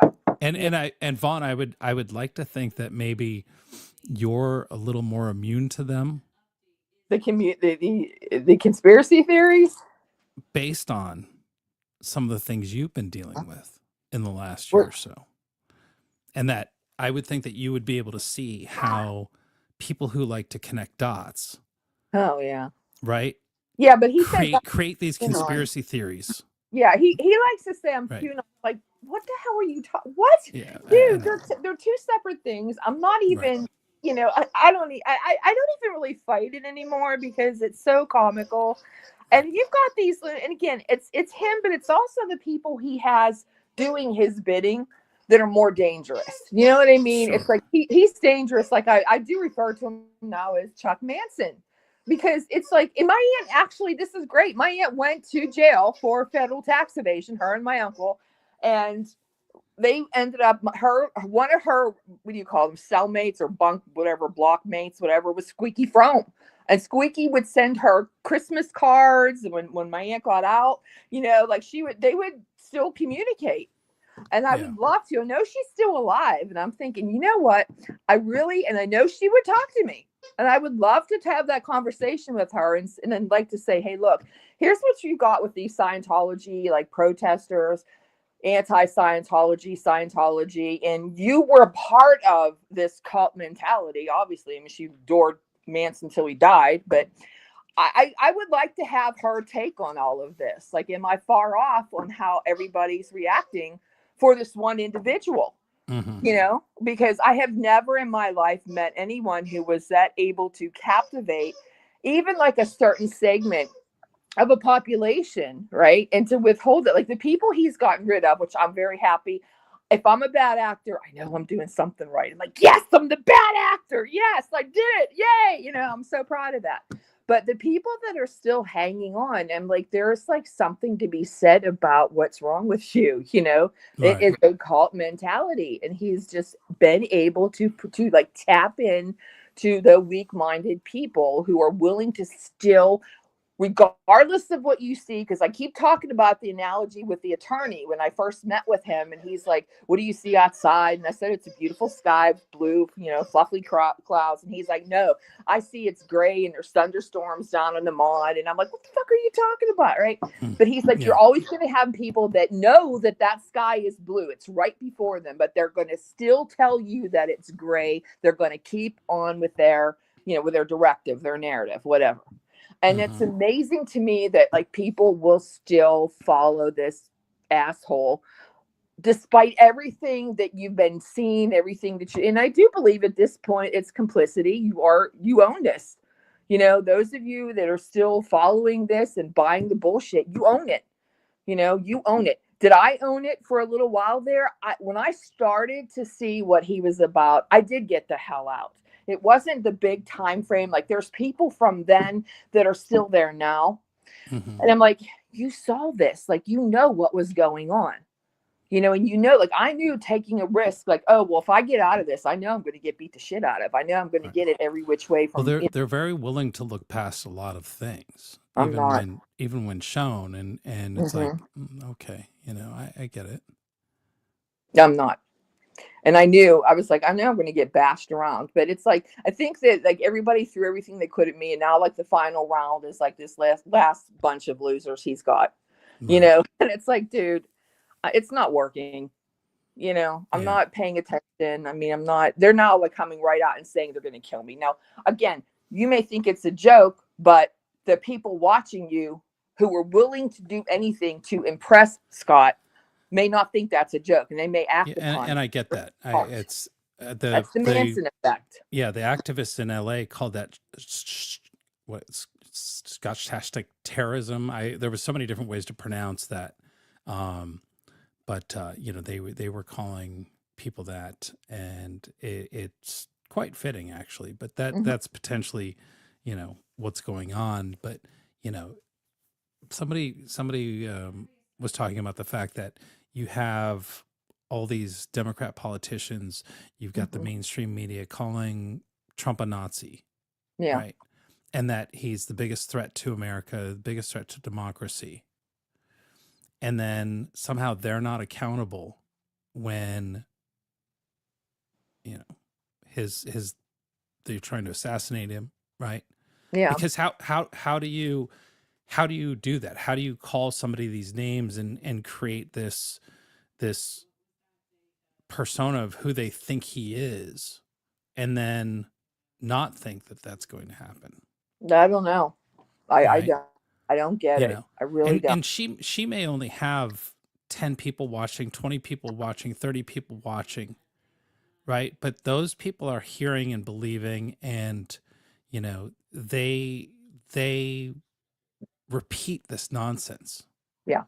Right. They literally, that Taylor, like I hear the things that he claims about conservatives and what I believe, what people believe. And I'm like, that's just wrong. right? But he's Yeah. pushing this narrative. They are pushing a narrative Right. that if they are so, if they're so on the right track and morally superior, Mm. why are they having to lie in order to make that point? I don't know. You know, so I get what you're saying. I don't, you know, it, for me, it's rare. Like, yeah, I get these things sent to me by people and I Yeah. don't normally share them. That one troll I think is funny as shit. Yeah. Yeah, but I've had them call my house. Yeah, I've- no, Yeah.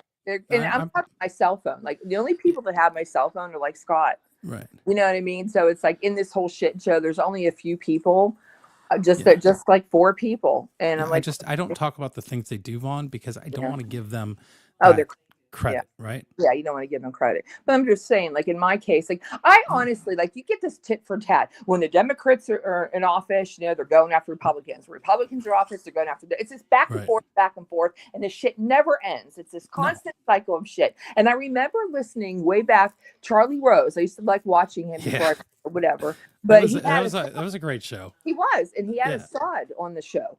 And Assad said something very key, and I listened to it, never forgot what he said. He says, you know, most of this world, they don't trust Americans. And Charlie's like, well, why? And he's like, well, because you keep changing your leaders, and how do we know we could trust you when we don't have a long-term relationship? And they went into this, right? And it which is an interesting thing to think about, because it is true, but it's, you know, it's our system, but most of the country doesn't have a system like the United States. Right. And we'll look at them now though too, but still, you know, and it's true. Like we have this back and forth, and what, you know, we don't really, there is no reason on earth that a politician should be making, first of all, there better be term limits going forward. No more should you be taking this job as some damn way to make millions. You shouldn't be starting up as what was AOC, a commie, you know, bartender with big tits, right? And now she's working. Apparently she got there through USAID money. Oh, well, there you go. That was the newest revelation. There you go. Wasn't that Soros' honeypot? This is where they get their slush fund money. This is where they buy their tits and their broads, man. This is where the money is. So it's like that's got to stop. So I praise Elon for that. I'm glad. I don't give a shit. I'm not doing it. Do I make money on YouTube? Hell no. So I'm not going to be one of those people that would take a political job so I could make money. That's what's wrong too. Lobbyists, we got to get rid of them. And we don't. What do you need a lobbyist for? You know, get rid of them. Just enough. But people lobby for everything, right? Yeah. Well, I don't enough. Oh, I know. Wasn't that one crazy or whatever? Love Chicks. Wasn't she a lobbyist or something for? Was it for Scientology? I never did understand that. I heard her say something like that, but I didn't get what. Yeah, like what are we lobbying? But anyway, yeah. See, listen. Sometimes, and I know this is going to piss some people off, but sometimes it's like Scott starts off all right on the right path, and then he just veers it just goes way out, because sometimes he's onto something and then he just goes way wrong with it, right? Well, he lets chat get and dictate to him, and he lets certain people in his ear that he shouldn't. Yeah. But sometimes he calls the people out, and he's got Jay back in jail again. I know, right? Did you see I don't that? know if you heard and if you saw the video. Yeah, they sounded like Scott, and then now here's Jay in jail. Yeah, I did. Right? I heard that. They were Do you understand what a flag lot is? A what? A flag lot? No. Oh, you mean for his where he lives? You mean? Correct. Where they have the flags. Isn't it like a temporary thing? It's not. No. What is that? Tell us. If I could pull it up. So a flag lot is a piece of property that. Please hold on. I got paper around here something. Nick, I remember you showing this last year too. Give me this. Give me the toy. You're gonna be squeaking the whole goddamn time. Let me do a little quick drawing here. And obviously this is not to scale, but I think I remember not the best, but yeah, it pissed him and Chris off. Yeah. Because yes, I do vaguely remember. It's coming back. My old brain is kicking in a little bit.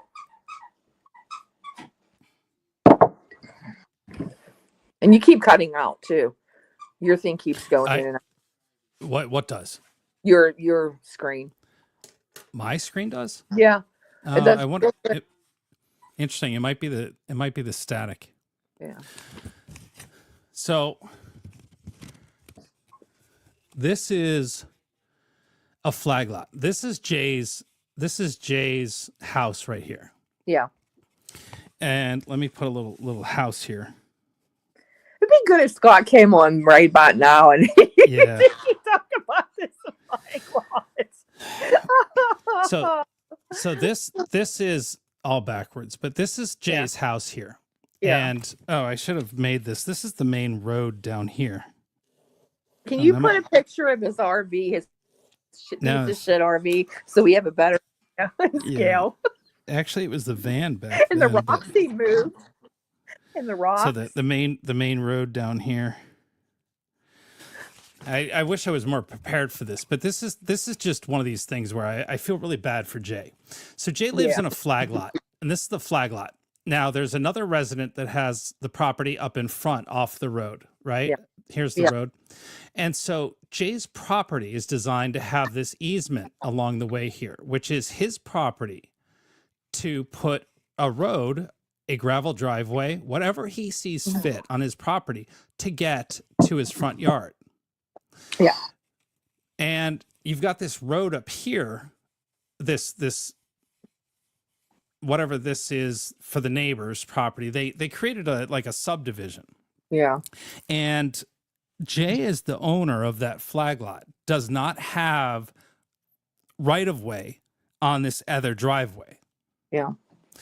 Now, Jay bought this property, from what I understand. Jay bought this property, and the old owner of the property had a good relationship with the man who owns and the people who own the back properties that are further back down the road than Jay's house.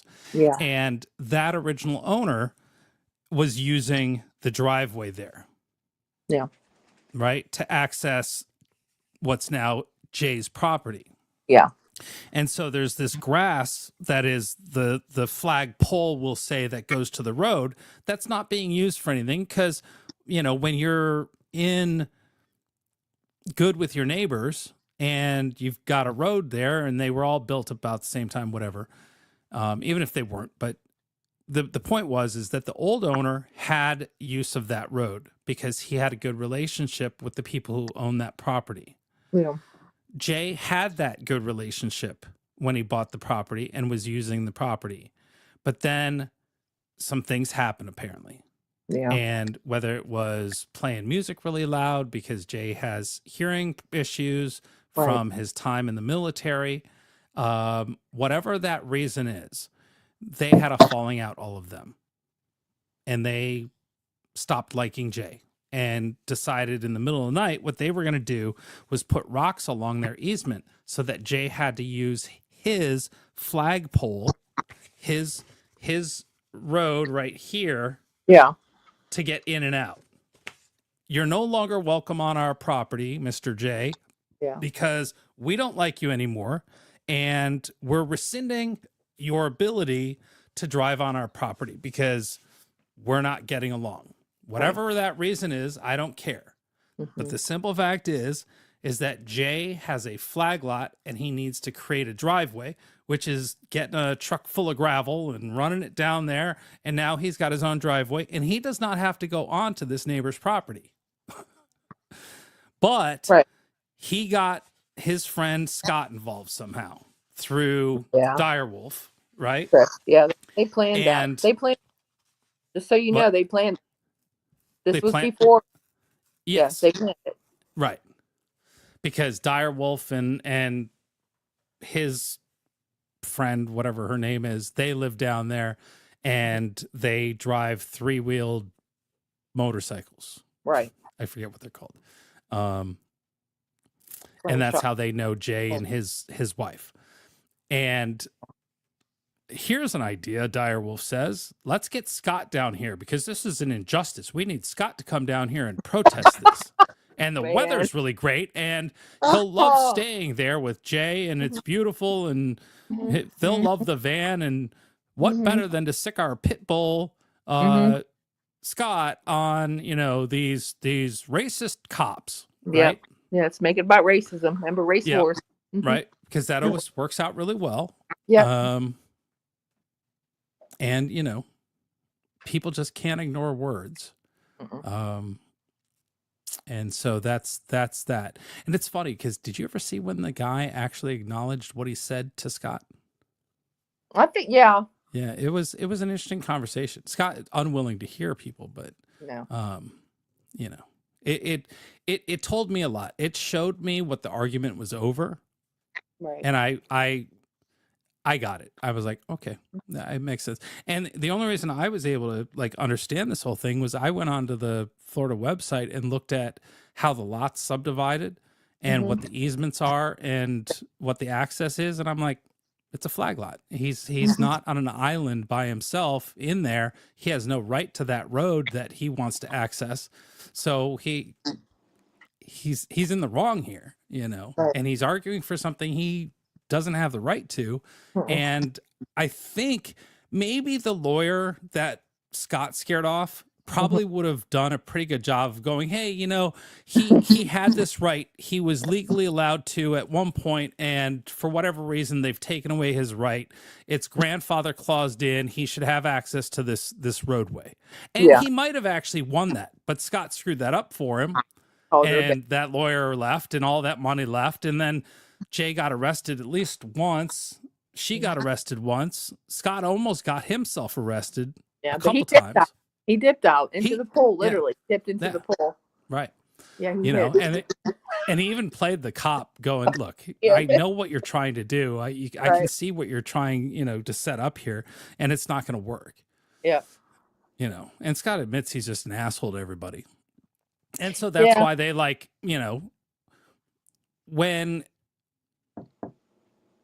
when you treat people with respect, you get far better results. Scott does not understand how that works. I don't think I think he does. His whole thing is he burned that bridge, nuke that bridge. He feels he's going to get more. He's going to be remembered more. It's always inevitably about him. I mean, it really is. It's not about the so-called cause. Like I was saying in my little short I did today about Shannon, I'm making fun of him again. I'm sorry, Scott, but you're going on blubbering yet again. You don't really care about this woman. You don't have all the facts. Yeah. You're going around calling people rapists when where's the proof? Yeah, everybody. This is ridiculous. Right. As a rape survivor, I can tell you this is insulting. Once again, he takes it to that level where how can we insult huge segments of our society, right? He does a great job of it. I'm like, you can't just go and blame somebody. You do have to have reports. You have to do that kind of stuff. But he's blaming Repetto. He's blaming, what's that other guy, Aaron. And I'm like, you all see the grift, though. I said that. I think he's going to go back to Florida and make this his grift because Clearwater is right there. Back next month. But... yeah, he's going to go back. That's his new shtick. Right.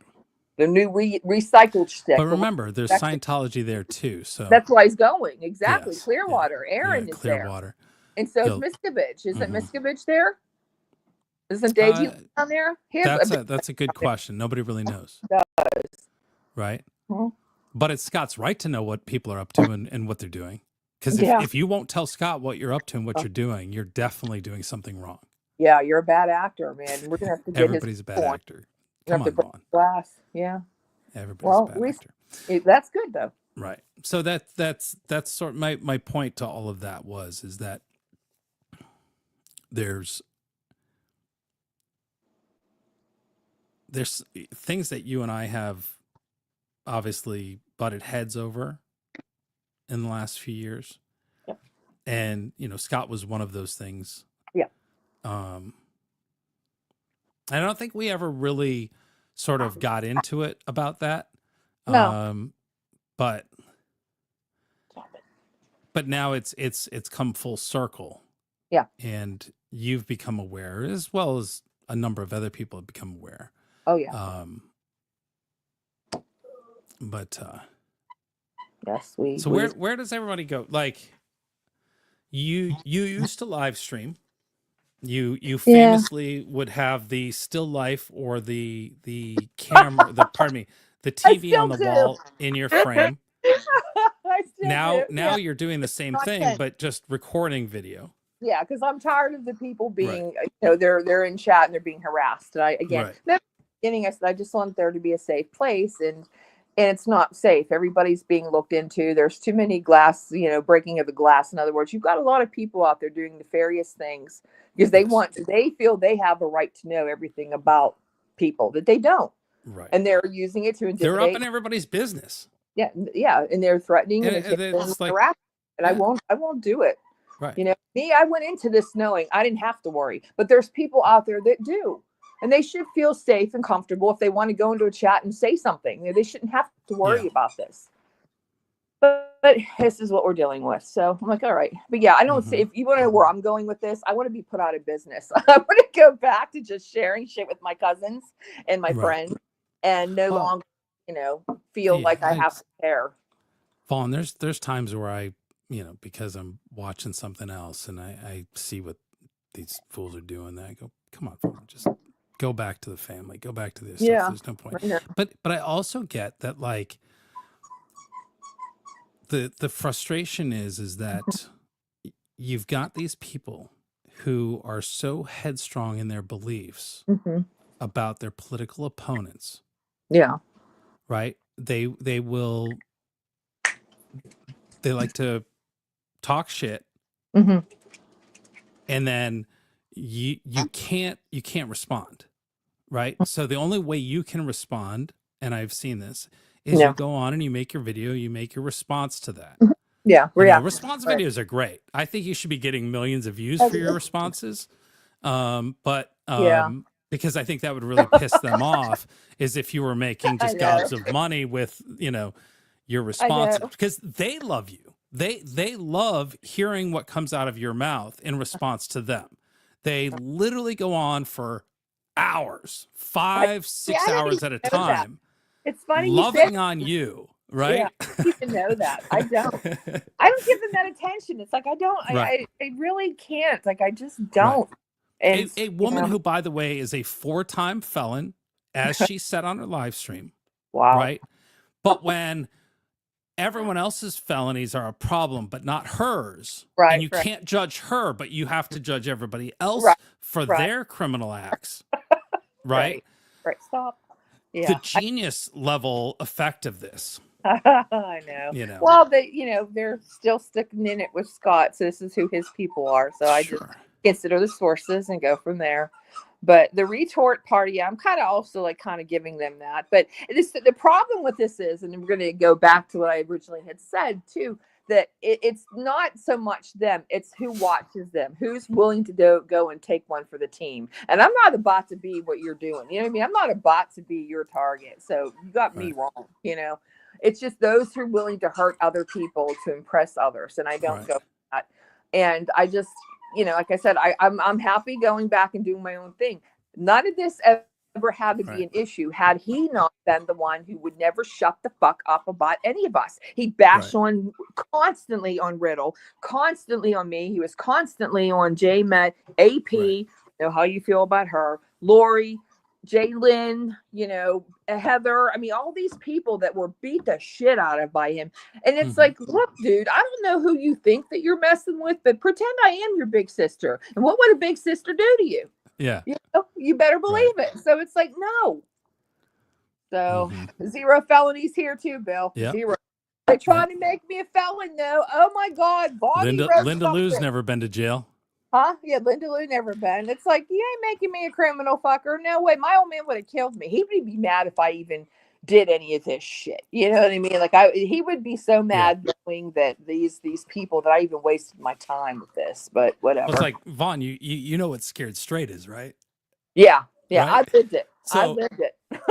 I didn't go through Scared Straight. I went through filming in prisons and filming in jails to go, this is not a place I ever want to have to spend time. No, thank you. No. And for those of you who were saying earlier about, our jail tour or prison tour of what do you call it, prison, it's just another reminder of someplace I never want to be, because we have that same exact place here in Hagerstown, Washington County, Maryland Correctional Facility, and it looks the same on the outside, and I'm sure it's the same on the inside, and it is not a good place. No. So, and you would think a lot of people, like, again, they're like complete recidivists. Like, they don't change. They do not change their habits. And what they've been doing to Tony is absolutely, again, you don't have to like him. You can hate him. You can hate Red. I don't care. What they're doing is taking a stand. Okay. Like what they're like. Yeah. I don't like Red, by the way. Tony's I'll take Tony all day long in his rhetoric. Well, will not ever. Yeah. I know you guys, it's mutual, but you know, I get it. And both of them have said really horrible shit to me too, but I know where they're coming from. I can look on the other side of that. Okay. I'm not getting beat the shit out of by their people. You know what I mean? I'm not getting any of that. So there is a difference in all of this. And like with Scott, it's like, dude, you won't shut up. You have an audience that, like I say, they're like Mansonites, the family, because they'll do something to us. I don't get that vibe from Tony. I don't get that vibe. Nothing was more funny when Red said he was going to come get my trailer, hitch it up, and drive it down the road.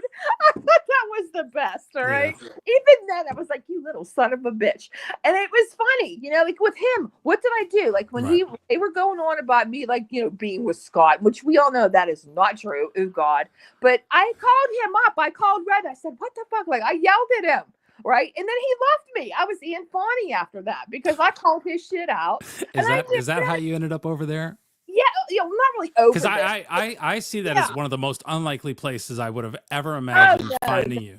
He's like a little nephew, like I beat the shit out of him on the phone, it was like metaphorically, right? Like, what the fuck's wrong with you? I would never do, it was okay. And me, and it was okay. And I think Tony gets that vibe from me as well. Like, he can talk his shit. And I'm like, dude, you're a big bullshitter. You're a bullshitter. You're not going to do nothing. And for him to have to go through this shit, like, how can you get an RO on somebody who sits on their ass on the goddamn computer all day? Like, that is mystifying to me. He's not even threatening them. He's telling them what he's going to do if you come to him. Because they are psychotics. We watch what they do to people. So it's like, are you kidding me? Yeah. And you're going to try to get an RO. And this is what I do. And Scott, please, by all means, try to make me a third party because we're going to see how that plays out. You know what the judge said the last time you tried it, Scott? The last time Crystal tried it. But still, like, this is just insane. Like, how can you pretend to be for 1A and for protecting people and all this shit? And I didn't even file an RO on people. And I'm allowed to do it. I was suggested to do it. And I'm like, no, I think it's a pussy move. That's just me. That's just me. And I don't understand how you can go and pull this shit and call yourself a man. How can you be a man and you're taking an RO on another man? There's where I'm at with it too. Like, what are you doing? You chase women down the street telling them they like rape. You're tackling people on the sidewalk outside of that woman's restaurant. I showed that on my live stream about Scott the other night. Stop it. Yeah. That's, like how I just am mystified. And if this goes through, then anybody can get one then. You can be sitting on the phone talking and then there's somebody's put an RO on you for something you said. Like, that doesn't make any sense. This isn't like he's threatening the president, for Christ's sake. Like, this is ridiculous. But whatever. That's just my 2 cents. Bonnie's 2 cents doesn't mean anything.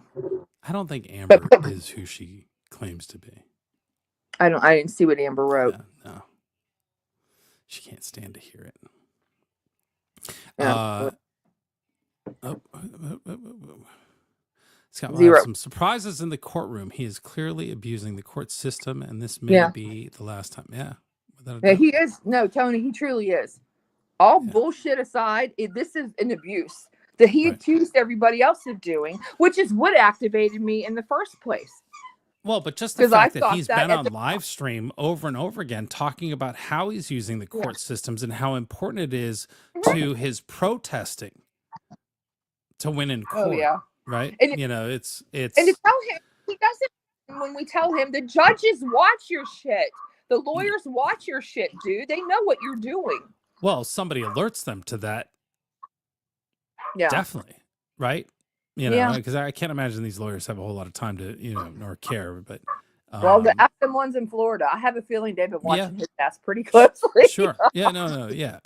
You know, he's really pissed that what do they call it? Screwed the pooch. Scotty. See, now I got a Scotty living here that's just, you know, my dog. Do you? How many dogs have you rescued now? A total of 9 in the past, like I would say 11 years. Or Tink was my first. Tink, my dad got me Tink when I was going through my divorce. So yeah. So yeah, 9. I don't think that we're, you know, I'm gonna taper, you know, total of 9. It's hard when they go. It really is. No, I'm sure. The unicorn's trying to, she like constantly showing me her phone, like, this one needs a home. This one needs a home. This one needs a home. And I'm like, I'd love to have more dogs. We don't have a place where we can have, you know, like, poor Tucker's got to be on like a leash outside because, you know, he can't run free. And so, yeah. You know. Is she doing better? Is she doing okay? Oh yeah, she's doing great. She's doing great. Prayers. You know, I'm not going to say the R word, but you know, we still get treatment every month and, you know, constantly, but yeah, you know, we've all gone through this. I had that noro or whatever virus, and I was terrified of giving it to her. Yeah. But she got a little cough, a little something, but she didn't get it as bad. But you know, with her immune system, it's like I feel guilty just leaving the house. Yeah. You know, because it's, but no, it's so. But you know, everybody's doing good. It's just, you know, it's winter. Take it every day as it comes. Yeah, no, it's very enjoyable. I like my new schedule personally. I enjoy my new schedule, and it gives you know, I'm starting to spend this time. I was worried because, you know, she's working and the internet connection. I don't want to take away from what I cannot take away from what she's doing. And so, you know, I've had a couple times where I've had some problems and screwed her up, and I think I got that straightened out. And so I like spending this time doing this afternoon thing and just shooting the shit and, you know, seeing what comes of it. Back. It is. I'm glad you're back. But yeah, no, it's good. So, all right, I'm gonna go because my dog's driving us all nuts. I appreciate that. But well, this was nice. All right, Thanks it was nice chatting with you. Hopefully, everybody else enjoyed, you know, hearing you know, and your story. Well, they probably wanted me to rant and rave, but I'm sorry, it's not in me. I did enough of it. So we're over ranting like that. I think to a degree. Doesn't do anybody any good. So no. All right, have a good one, Vaughn. Bye. All right, see you. Bye. Vaughn Michelle. So as we were chit chatting, let's see, Solomon is. His mother flat out lied several times on the record. They've shown to lie on their live streams for whatever reason. Like I don't know. They must not think that there is any sort of confirmation to the things that they say, and they're using everything they possibly can and making things up. They're, you know, however, the court's like, Tony, what was it that Scott learned the lesson? Because did he have files, was it? But then he didn't have them transcripted or transcribed, I guess is the right term, that the judge didn't accept them at the time, right? Like they've been stumbling through this process. And then also too, is you can't just take that small clip, you can't RuPaR what was going on.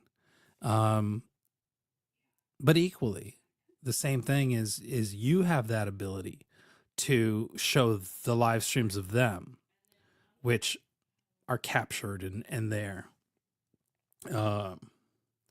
To show what was going on and the things that were being said. You're right to have your opinion, and say what you say what you want to say. Bill says have an edible. Why not? Zebra cookies.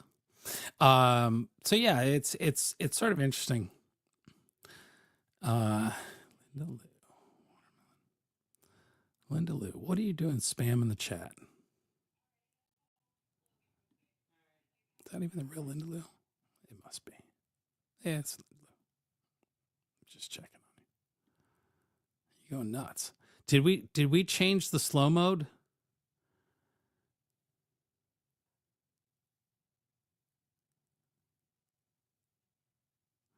I know you are. I thought you needed a minute to just take a breath.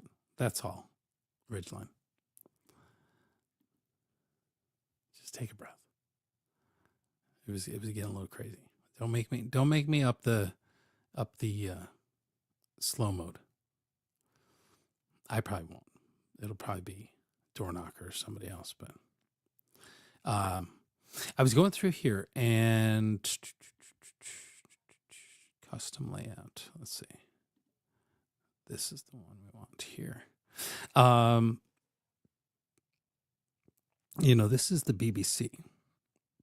Because the problem that I was having is we went back here, and first thing that came up was BBC. So I'm guessing this is news related. But then the website. So the OIG website is just of the Office of Inspector General. And this is where you would go if you had some sort of issue, right, with U.S. Agency for International Development, if you needed to report fraud. So that's what I was missing when we were first over here. This is not the USAID website. This is just for the OIG's portion if there's an issue, right? So then you go down here and you've got the actual USA.gov, U.S. Agency for International Development. So this is the USA.gov website, which has this link to the website. And when we click on this website for the U.S. Agency for International Development, you can't find it. The website is offline. And I had heard that. So they shut down the website. I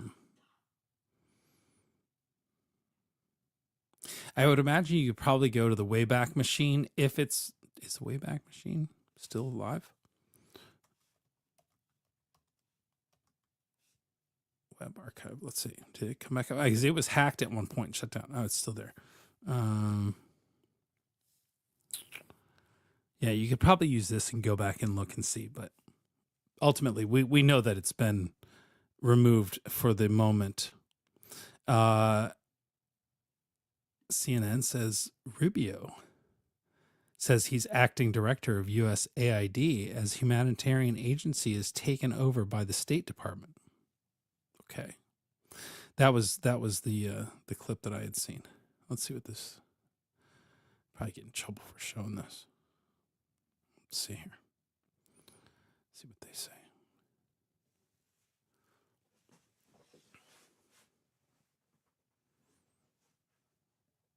Yeah, it's not playing.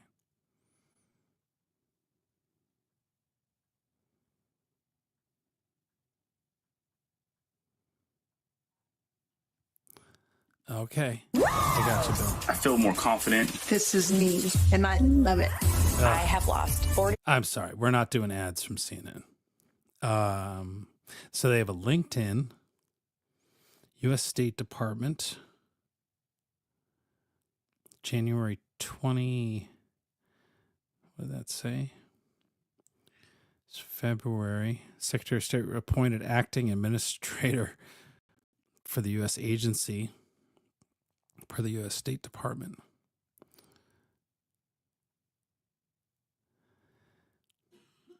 The United States Agency for International Development has long strayed from its original mission of responsibly advancing American interests abroad, and it is now abundantly clear that the significant portions of USAID funding are not aligned with the core national interests of the United States.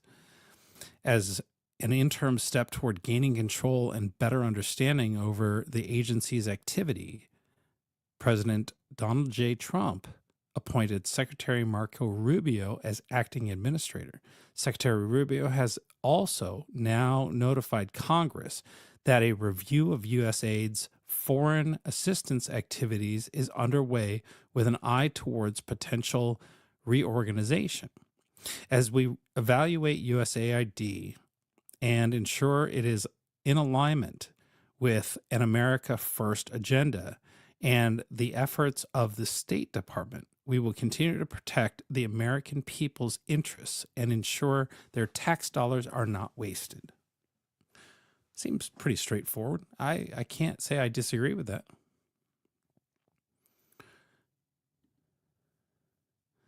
Implementing the president's executive order on reevaluating and realigning U.S. state foreign aid. That was from January 26th. Anyway, so this is on the U.S. Department of State website. Let's go back to where Elon was. DHS official says State Department officials will defy Kristi Noem if they don't agree with her priorities. Interesting. They are going to kick and scream all the way out the door. They're like petulant little children who are going to have their temper tantrum because they're not getting their way, right? Who else was it? They were saying that time to confess. Media reports saying that DOGE has some of the world's best software engineers are in fact true. And we'll see those software engineers. They were doxxed, 6 of them. So that was about Trump getting back, getting Mexico to the table and dealing. NPR and PBS called to testify. Let's see here. I'm always a little gun shy with X because when we were looking for those bad accounts, we had some trouble.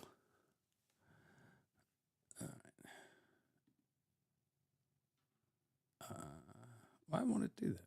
Let's see here. You can show Bill's this message held for review. How do I unreview it?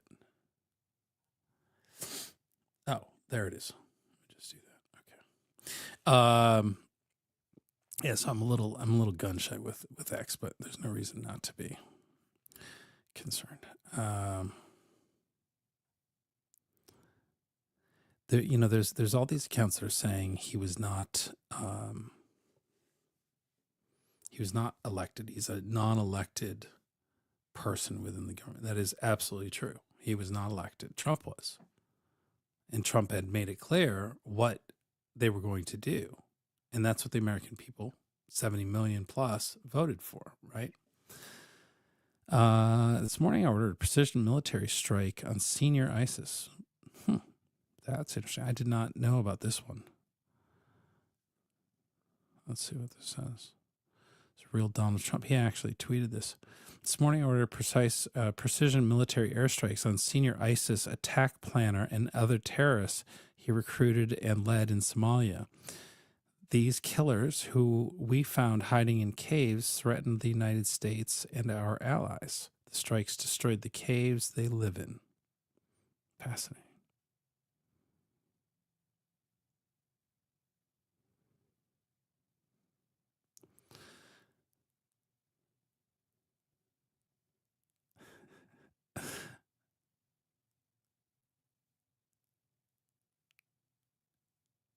That's funny. He's backing up. Can you not see why Democrats are losing their shit right now? And they're going to try to hold up RFK. They're going to try to hold up Tulsi. Who else are they holding up?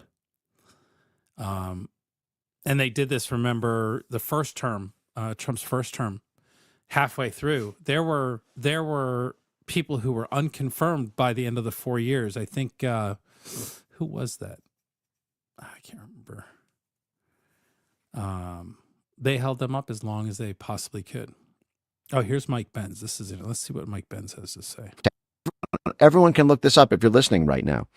In 2021, the U.S. Special Forces Perspective, under Mark Milley, our chairman of the Joint Chiefs, put out an entire instruction manual for how the U.S. military can work with the State Department and our intelligence services to organize a rent-a riot, to destabilize a country in order to bring them to the negotiating table.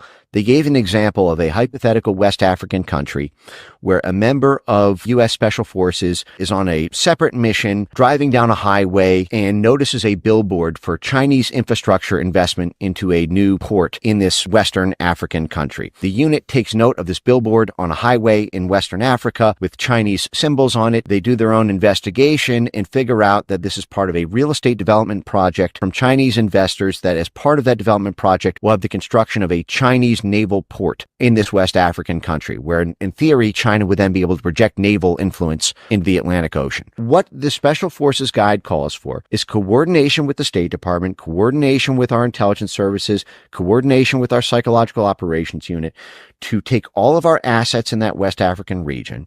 And in that case, what they did is they planned to work with the unions. What they did is they embarked in a Notice something here. What is in front of Mike Benz, the guy on the right? Not a thing. Not a thing. Every time I've seen this guy, he is a journalist. He's been learning and understanding all of this stuff. He seems to have a very wide array of knowledge, right? He doesn't have a single note in front of him, and he's talking. Like, how many of you could sit there and talk about, these things without a single note in front of you? I have no notes in front of me, but, look how I do, right? But this guy, just listen. It's phenomenal. Social media influence campaign. They would activate all their media assets, all of their civil society institutional assets, and all their union assets to have the union labor pool in that West African country. Well, actually, there was one thing that happened first, is they first then went, in this hypothetical, the State Department sent a delegation to persuade the West African country to forbid the development license to the Chinese developer.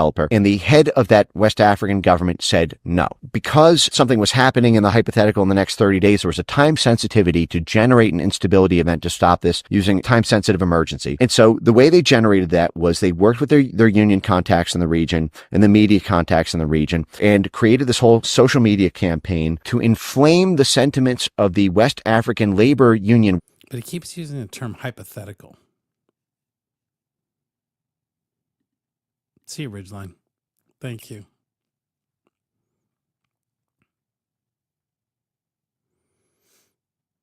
But he's using this term hypothetical in the simulation process. Workforce who are working for Chinese companies at the time, because in this hypothetical, the Chinese mining firms and Chinese industry. Sometimes they can't say that certain things are true sometimes, right? Especially depending on where that comes from. But this is, we don't understand, but this is worth listening to for a second. But Mike Benz has always been very fascinating. He does have social media, and he does these sit down and live streams and discusses a number of really difficult issues. Was employing a lot of these Africans, and it was to destabilize the country, to bring the mines, to bring the factories, to bring all of the Chinese production in the region to a halt, and to put all these Africans out of jobs, and to bring the African government effectively to a standstill. At the same time, in their own Special Forces manual, it called for support from USAID to provide these same striking miners alternative jobs, so that while they were striking from the Chinese labor companies, they were still getting paid by U.S. taxpayers. So they were financially bribed effectively to. That's the key. Why are we paying for this stuff as taxpayers? This is the shit that makes no sense to me. I don't care about any of this. I don't want to bring stability to a region. I don't care what that does. We are a fucking train wreck here. Shit's falling apart. We're building shitty houses. We're doing a number of things that this country has fallen behind so far, and we're funding everybody else and their bad decisions. We need to fund our own bad decisions here in this country for a little while. That's my belief. But this is the wasteful spending and the nonsense that Mike's talking about. And we haven't even begun to see, you know, the joke was when the press secretary in her first press conference said the $50 million for condoms in Gaza, right? Mostly true. They're going there, they're going all over the place. Like, we don't need to be doing that. We just don't need to. I don't agree with that at all. And it's wasteful and it's stupid and it's lining somebody's pocket. And I want to know whose pocket's getting lined. And I'd like to actually see them go to jail. I'd like to see these people be treated like traitors to this country. It's that time. Enough is enough. We won't move forward in this country until we start holding people accountable for the things they do. And the criminals need to start being held accountable. So it starts with a protest that's not a protest. And it becomes, you know, politicians lining their pockets. So boycott Chinese industry. And by the way, I don't give a shit if they're Republicans or Democrats. Get them the fuck out of here. And to devastate their own country's government, create this crisis, and then use the State Department delegation to go back to the negotiating table with the West African government and promise to end the destate. Just as a side note, this is a really nicely lit set. I like the warm tones. Oh, come on. I like the warm tones. You can't see it when I pause it because the thing won't go away. But you got, see this kind of warm light here? This is warm light on his head. It's not white. It's also got sort of a softening, this tone that's washed out. I think that's what you would refer to as a bleach bypass back in the old film days, where it takes the black tones in the back and brings them down a little bit and kind of muddles everything, but you still have color. It's not black and white, but it's just, they actually used to run the film through bleach, and it would just take it down a little bit so it wasn't so vibrant. But this is a really nicely done, the way the microphone is, the wood grain, the dark walls. Very, very nice set. It's about the people that are talking, right? And they're isolated, and that's where your focus is. You're focused on Ben's talking. Stabilization if the development was halted. And in that hypothetical, the West African government then rejects the license for the real estate development of China, and that is declared as an unalloyed success by the U.S. Special Forces and their partner network in the State Department and Intelligence. And this is the way of our diplomacy in 2021. And this is all publicly available if you look at the Special Forces prospectus. And when this goes live, I'll post this on my X account at Mike Ben Cyber so that you can, don't take my word for it. But this is how we operate. And so I see what we're doing. Word for it. Go look at the research. Go look at the information. See his receipts. Dude always has receipts, by the way. He never says anything without a receipt. He's journalist, right? Badass. With these missile attacks and with these calls for our 12 CIA bases on the Russian border to be able to do long-range precision-guided strikes into Russia as maybe setting off World War III, but it may also be part of a destabilization threat that gives Russia a reason to give the territories back to Ukraine in order to stop the blood from its own main arteries. Wow. Interesting.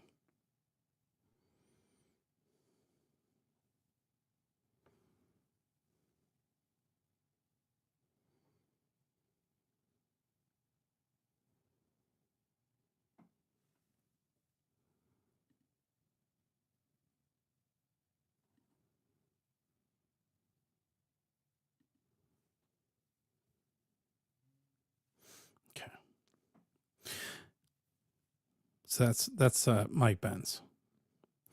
I definitely recommend checking out Mike's work.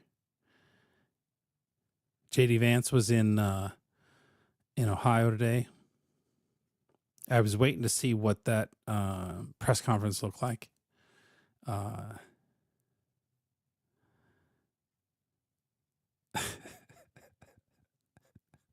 That's pretty funny.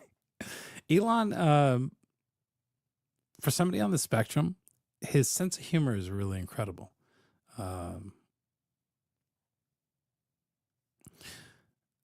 This was a pretty spot on post. In 2 weeks, Mexico cave, Panama cave, Colombia, Venezuela, Canada panicking, mass deportations, hostages are home, DI programs ended, bureaucracy slashed, FBI purges are underway, USAID funding canceled, gender ideology eliminated, DOGE already saved billions, 51 intel agents lost clearance, phenomenal, border crossings dropped, 51 intel agents who are no longer employed, right, have lost their clearance. They had clearance after.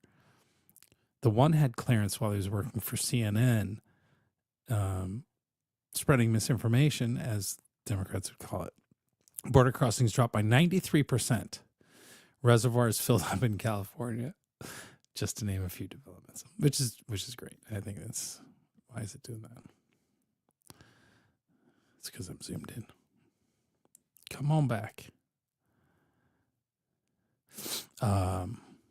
We haven't gotten the stuff that I was. Who's this guy? In Africa, Ethiopia, we could solve poverty in the entire world with a stroke of a pen. And you know why they don't do that in Africa, Ethiopia, wherever? Because of corruption. So we'll look at, these are some of those videos, but I've seen this guy. I don't remember who he is. I should know. Almost none of the money's going to get down to where it belongs. They have a deal called the CAP 28's coming up, where the wealthy countries get together and say how they're going to spend money for the poor countries. This is CAP 28. Every year they pledge between 100 and 500 million. You know how much money's been given? Zero. And it's because of the C word, corruption. But nobody talks about it. Nobody talks about it. Everybody knows it, but nobody talks about it. And we've been in Haiti, we've been all kinds of places. At the end of the day, it all comes down to the money getting stolen. How much money can you get to the actual needed recipient? And in most cases, it's almost nothing. It's almost nothing. Let's fix that, huh? That's true. Let's just fix that. Pocket liners, yeah.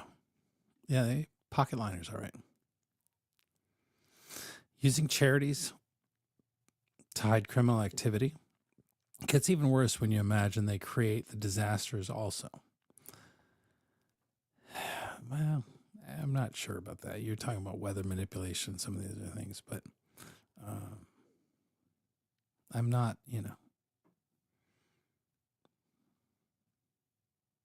I'm open to seeing evidence of things like that. I don't think we can really understand what our true capabilities are.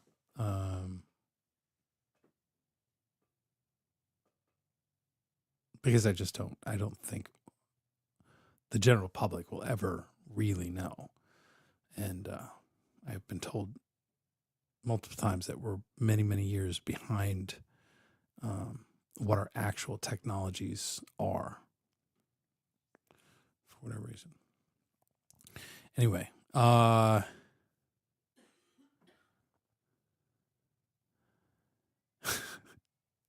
DC Trano.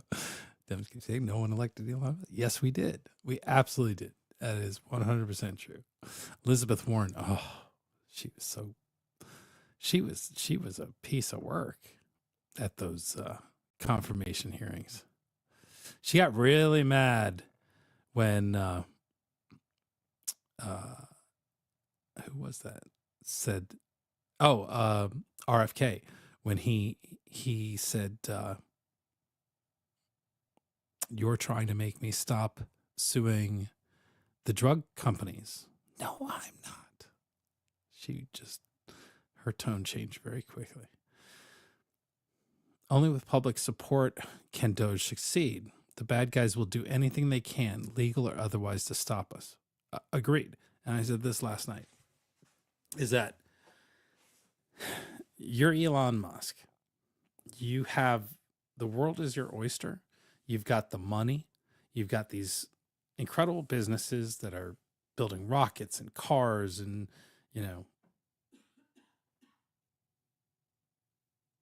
building, the world at this point. And you think for a second, he doesn't think about how going in and taking on the world,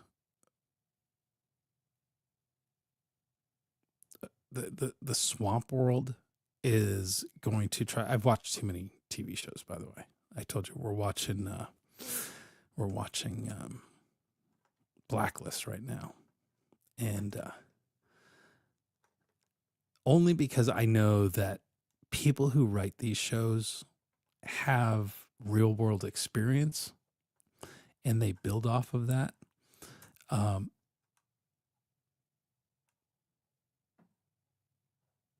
The ability for people to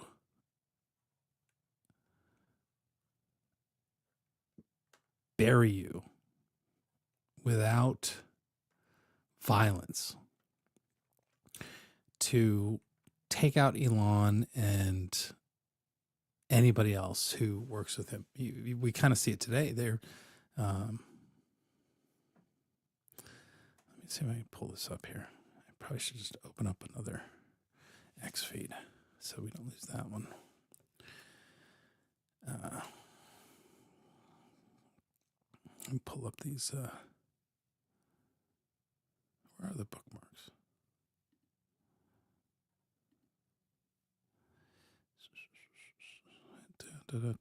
Here.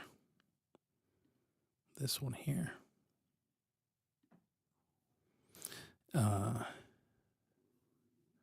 This is what am I trying to do? This one here. Sort of the doxing. Apparently this was done by Wired magazine. The engineers who hijacked America's most sensitive data, they didn't hijack it. They're actually paid by the Trump administration, the government. They've got clearances. They are the engineers. They are probably some of the smartest people in the world. And they've brought these guys in, aliases, various made up positions in the illegitimate government office that goes, but see, they can't even be honest on this part, right? They say various made up positions.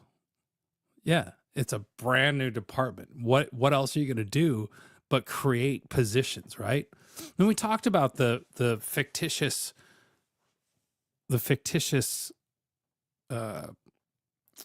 what was it? The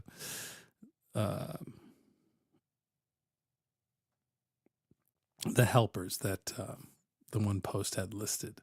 Gosh, I can't remember what it was now. The two of them.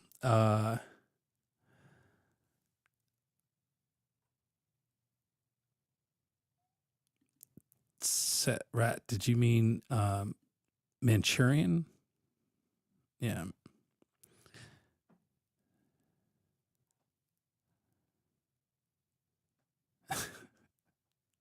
Right.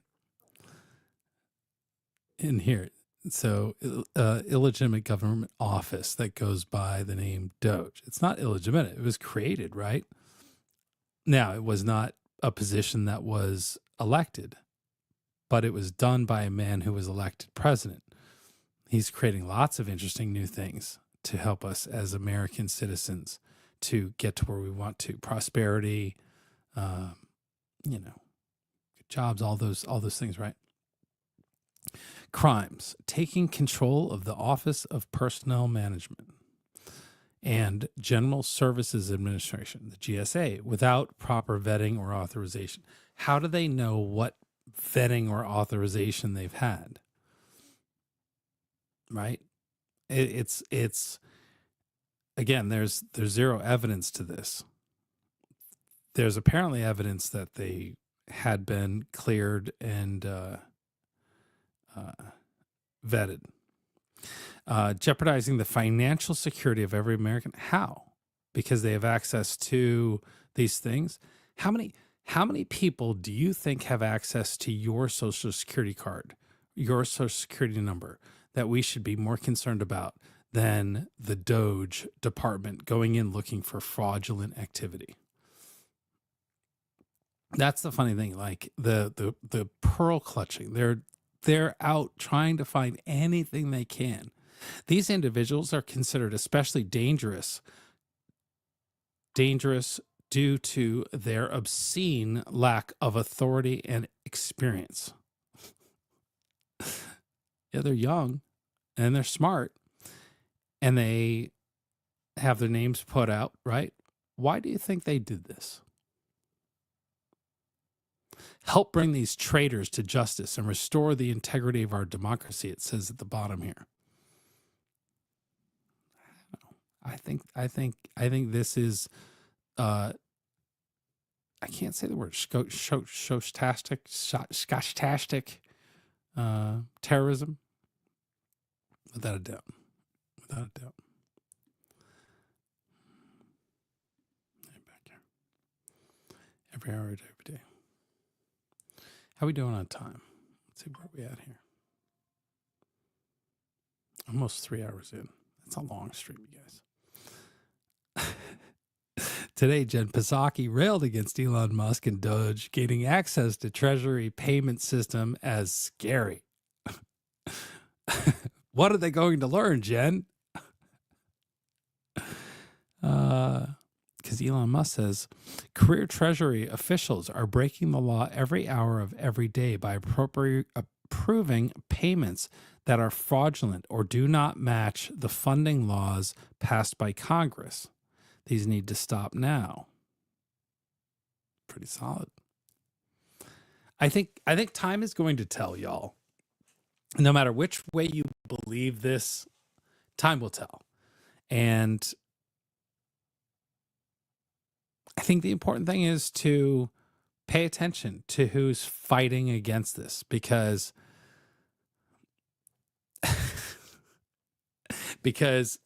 I think that's the real tell.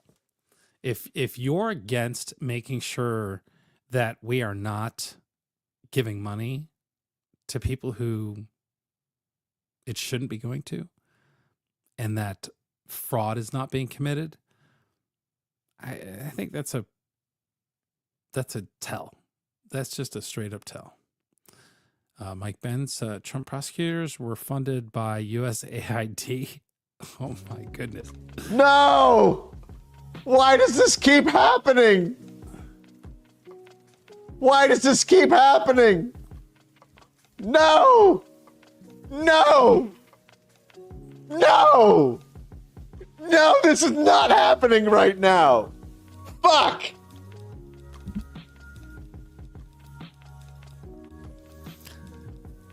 Are you kidding me? Using a search to find this. Is this some sort of sick, twisted joke? Just to fuck with me? For the past 45 minutes, we've been reading about Soros. The Soros machine controls prosecutors. They're giving them top-down orders on who to prosecute and who not to prosecute and what to say in press release. I think that's probably the most I've ever seen Benz get like really excited. I don't watch him that often, but just some good interviews. But anyway. All right, you guys do your own research. Check it out.